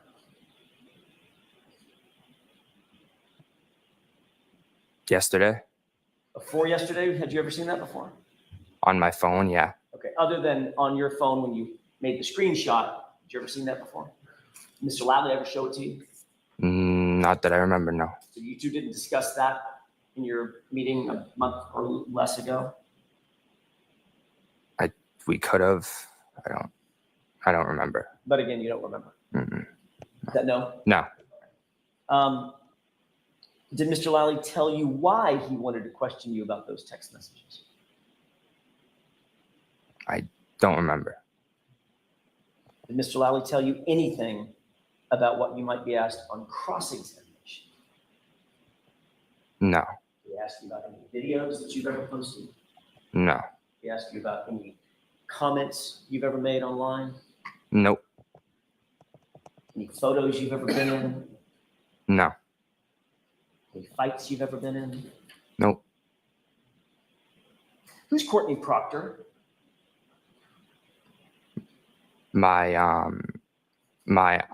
She's friendly with my aunt, Jillian. I'm sorry? My aunt Jillian, she's friendly with.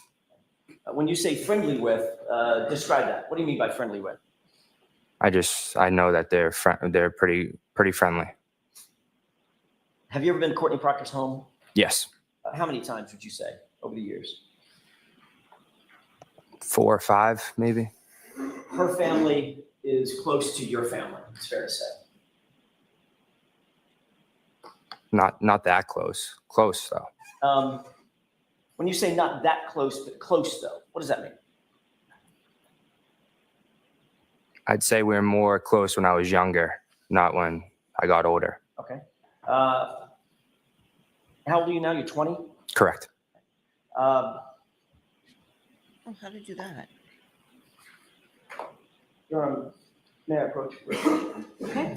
Oh, okay. I have a photo I'd like to show Mr. Lally first. Ma'am? Yes. Thank you. Take a look at that photo. I'm Tell me if getting you killing. recognize it. Just look That's at funny. it to yourself, please. Let me know after you studied it for a second. Yep. You recognize the photo? Yes. Who's in that photo? Objection. So the objection sustained as to the content of the photos. Did you want to come to sidebar and explain this to me? Sidebar. Thank you so much, Hills Bills. I appreciate that so much. Yes, we're almost to 1,000, which is shocking to me, to be honest with you, because like I said, when I first started all of this like 5 years ago, I never in a million years thought that I would have any subscribers. I just wanted to do something good to live out my life and try to help families whose victims of crimes have no justice, because to me, that's just got to be the worst thing ever, to lose a loved one in a crime situation and know that that person who took your loved one from you is walking the streets free and clear and living their life, and they have no consequences for what they did, because that's not how it works. That's not how humans are supposed to be. That's not how the world is supposed to be. If you really F up and you hurt someone or you kill someone, unalive someone, you have to pay for that. So when I started following all these cases 5, 6, 7 years ago, where all these victims of domestic violence, homicide, and other homicides and missing people who police just quit looking for them, and it was heartbreaking to me. And I thought, I have time on my hands. I'm retired. I want to do something with my life. I'm not good at just being retired. I wanted to have a mission. And so I thought, this is my mission. I'll start live streaming for victims of crimes who have no justice and see who I can get to come along with me on this journey to help these families. So I really, truly appreciate that. And I appreciate every single one of you that has subscribed to this channel and that comes off and on, comes in the replay, talks about it with others, mentions the name Sarah Ebersol, mentions the name Jason Veach, Ellen Greenberg, Suzanne Morphew, Suzanne Clark Simpson. These are people who died. They could have been us. We've all been in situations where we were with people we shouldn't have been with, especially women. We have been in situations where we have dated men that could have potentially harmed us, but we got out in time and they went on to harm someone after us, or we know someone that was harmed. Or in Jason Veach's case, there was a verbal altercation. They were all drunk. They were being snotty. He was being a crabby old drunk, and another crabby old drunk took it the wrong way and went out to his car and got a hatchet and brought it back into the bar and tried to hit him with it. And then all hell broke loose and Jason ends up getting asphyxiated. But nobody's paying for that. No, people have lied to the police. We've listened to interview after interview of people lying to the police, and the police were like, oh, okay, go ahead and lie to me. That's fine. I won't write it up in my report that you did anything wrong. I'm not going to charge you with obstructing a police investigation because I don't really want this case to go anywhere.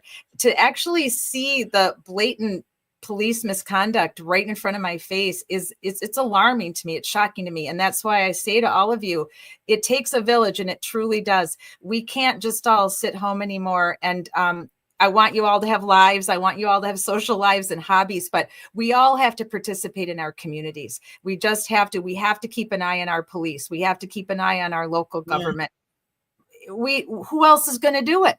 Right? If we don't do it, it'll just continue to unravel and get worse and worse, like what you have seen happening in Canton and in Indiana, where Ed Byers has told us about that corruption, and Canton and all over. I mean, it's going on everywhere. If it's going on in Canton, it's going on everywhere. I don't think there's I don't think there's a town in this country that doesn't have some tiny little kind of corruption. It may not be as large scale as what's going on for all of you in Massachusetts, but it's happening, and it's happening all over. There may be some small communities that are saved from it, but in every major city, there's crime and corruption going on. And it's just stunning that it seems to be more and worse than ever before in our society, in my years, right, Julie? Yeah, big time. Big time. So what do you guys think about? I have a short live show on Wednesday with a survivor of domestic violence and a social worker, and we're just living together for her to grieve out what happened to her and for us to support her. And so that'll be about an hour. And so I think we're going to go at 7. So we could finish Colin on Wednesday and start Jen McCabe. And then that way, when we get to Friday, we could finish Jen McCabe and hopefully finish Matt McCabe. That way, at least we've got the big players. I'd love to get to Higgins before the trial starts too. So maybe we'll squeeze in another Wednesday because like M Camp pointed out, I really want to get to all the big players before this trial starts. Some days I wake up in the morning and I cross my fingers and think somebody's going to cave. Somebody's going to cave and there won't be a trial. I just hope every day, right? I really seriously do since I first started watching this, but I hope every day that this new medical examiner is going to overturn that old ruling of Ellen Greenberg unaliving herself by stabbing herself in the front and the back 20 times. Ridiculous. And that they'll finally reopen it as a homicide investigation, and they'll start looking closer at her fiance, who I'm 100% convinced is the one who did it. And then we can get justice for Ellen Greenberg after all these years. So there's so much going on we have 13 victims of crimes and or missing that we're currently advocating for right now. So I'm trying to give them each their turn on Wednesdays and Thursdays. And then Fridays we'll do Karen Reed and the Karen Reed trial. But I do want to do a couple episodes kind of interspersed with Karen Reed, maybe at the very end of the hour, at the beginning of the hour, a little bit on the Idaho 4, because this one's starting to show signs of almost becoming like a Karen Reed, John O'Keefe case. There's literally 2 sides now of the aisle. There's the side of the aisle that thinks that Brian Kohlberg was framed and that he did not do this atrocity to these 4 college students. There's the side of the aisle that thinks he absolutely did it, and that they haven't shown us all the evidence they have, and it's all been kept so quiet. And so they're starting to argue and go back and forth all over social media. And that case is just horrific, right? But anytime someone is killed, it's horrific, whether it's 1 or 4 or 10. It doesn't matter. If one person lost their life, it's horrific because that family no longer has that person in their life. So I would like to start taking a peek at that case and kind of get a feel for it. I've been following along. I sort of know a lot about the case already, and I'd like to learn a little more before we start to live stream. So maybe we'll start to follow that a little bit on Friday nights as well, if you guys would be up for that. So thank you, everyone. We've had a nice long night together tonight to make up for what happened last Friday when we didn't get to be together. Julie, you are amazing. Your mock crime scenes are beyond fantastic. And I seriously think we should send those to Alan Jackson. He needs to see these mock crime scenes because you show us how ludicrous what they're asking us to believe truly is. You literally showed us with your own skills and your own knowledge of science. And so we appreciate you so much. And I know you have more to show us. Don't worry, it's going to get worse. Don't worry, it's going to get worse. Just like Sean said, might get worse. Oh, it's going to get worse. It might get worse. Well, Julie's showing me some little creeps and peaks of it, like the new channel that I've become friends with. They do videos, and they made a video for Where is Sarah Ebersol. This is an amazing. They're anonymous. They're called, and I'll share this on my. I'll put it in the notes for the replay. They're called Creeps and Peaks, and they do videos for victims of crimes and their families to help put out the word. And they literally took almost everything I've ever live streamed about Sarah Ebersol and they put it into one video. And so I'm actually working on my own mini documentary like this with our creative department that we're putting together for Kara, for Jason Veach. So we're about halfway in our creation of this. storyboard and what we have to do, what he has to do technically, and I have to finish doing storyboard wise. So we'll get that out as soon as we can to all of you as well, because Jason Veach's case with Hatchet Man is it's just unbelievable. You cannot make this stuff up. So all right, I hope Karen continues to hang in there. Rest in peace, John. We're so sorry that this happened. It was a waste of a really good life, because that should have never happened to you. There's never anything that should result in that kind of violence. And it's just, sometimes I feel guilty that we put so much emphasis on Free Karen Read and not enough emphasis on John, and that he lost his life, and that can't be undone. So we have to feel as much empathy as you can for the family, even though they don't agree with us. They have their reasons. So I still am hopeful they'll come around and that they'll be sorry that they didn't listen earlier.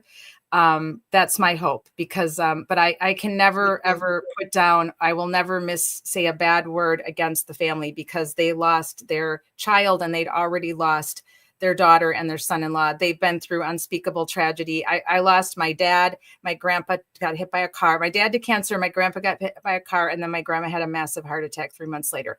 I know what that kind of grief is. I know what that kind of 3 people gone from your life in a matter of a year and a half. I have lived that. So I have a large amount of empathy for the O'Keefes, and I'm extremely sorry for their loss. So I will not ever speak ill of them. They have a right to their own opinion of who hurt their child. And we're just trying to show them who it really was. And hopefully, by all of us live streaming and all of you contributing in the chat boxes and doing your own sleuthing by contributing on social media like you do, and all the graphs and charts and all the wonderful things you do, that we are helping in our own way, because advocacy truly does help solve crimes at times that aren't being solved. It's an amazing thing what we can do now with social media. So thanks, everyone. I appreciate you all so much. Thanks for joining us. Thanks for subscribing. And thanks for sharing us out with your friends and family. And so we'll be back next Wednesday with our interview with Hannah, who survived being set on fire by her husband. He has been in jail for 20 years and he's about to get out. And one of my dear friends, who is a specialist in domestic violence like myself, but she's been in it in a much deeper fashion than I ever was. She'll be joining us on Wednesday for about an hour. And then we will just branch right into finishing up with Colin and going on into Jen. And I'll look forward to seeing you all. And then Friday night, we'll just pick up wherever we leave off on Wednesday. Thank you, Julie. You're fantastic. Thanks, everybody who contributed tonight in our conversation zone. I'm going to rename the chat box to the conversation zone, because we have conversations. We actually share important information together, and I really love that. So thanks, everyone. I'm just going to play us out with our theme song. And not that I don't love Turtle Boys, because I do. It jazzes me up, but ours jazzes me up too. So I'll play us out with that, and I'll look forward to it. I hope you all have a great night. Go, all the March Madness fans who still have teams alive tomorrow night, Final Four, and I'll be in touch. Good night, everyone. It's just us. Bye, Julie. Good night, everyone.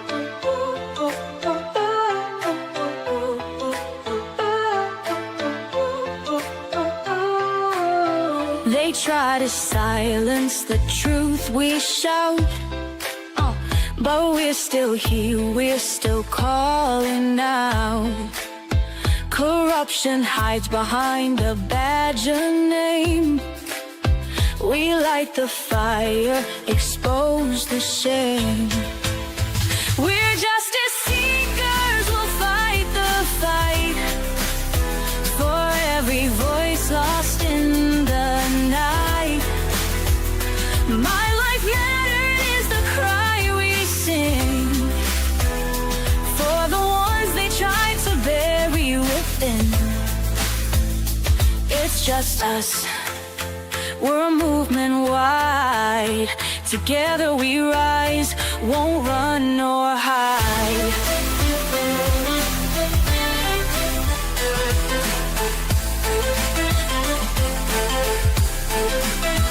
The stories echo, the pain runs deep. For stolen lives we can't just weep. Elected wanted power, but their hearts are cold. We'll bring the truth, let it be told. We're justice seekers, we'll fight the fight for every voice lost in the night. My life matter is the cry we sing for the ones they try to bury within. It's just us, we're a movement wide. Together we rise, won't run nor hide.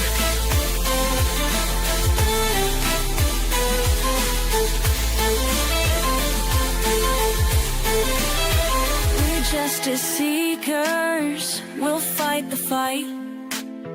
The heroes undo the harm, calling out corruption. We'll stand tall for justice and truth. We'll risk it all. My life matters.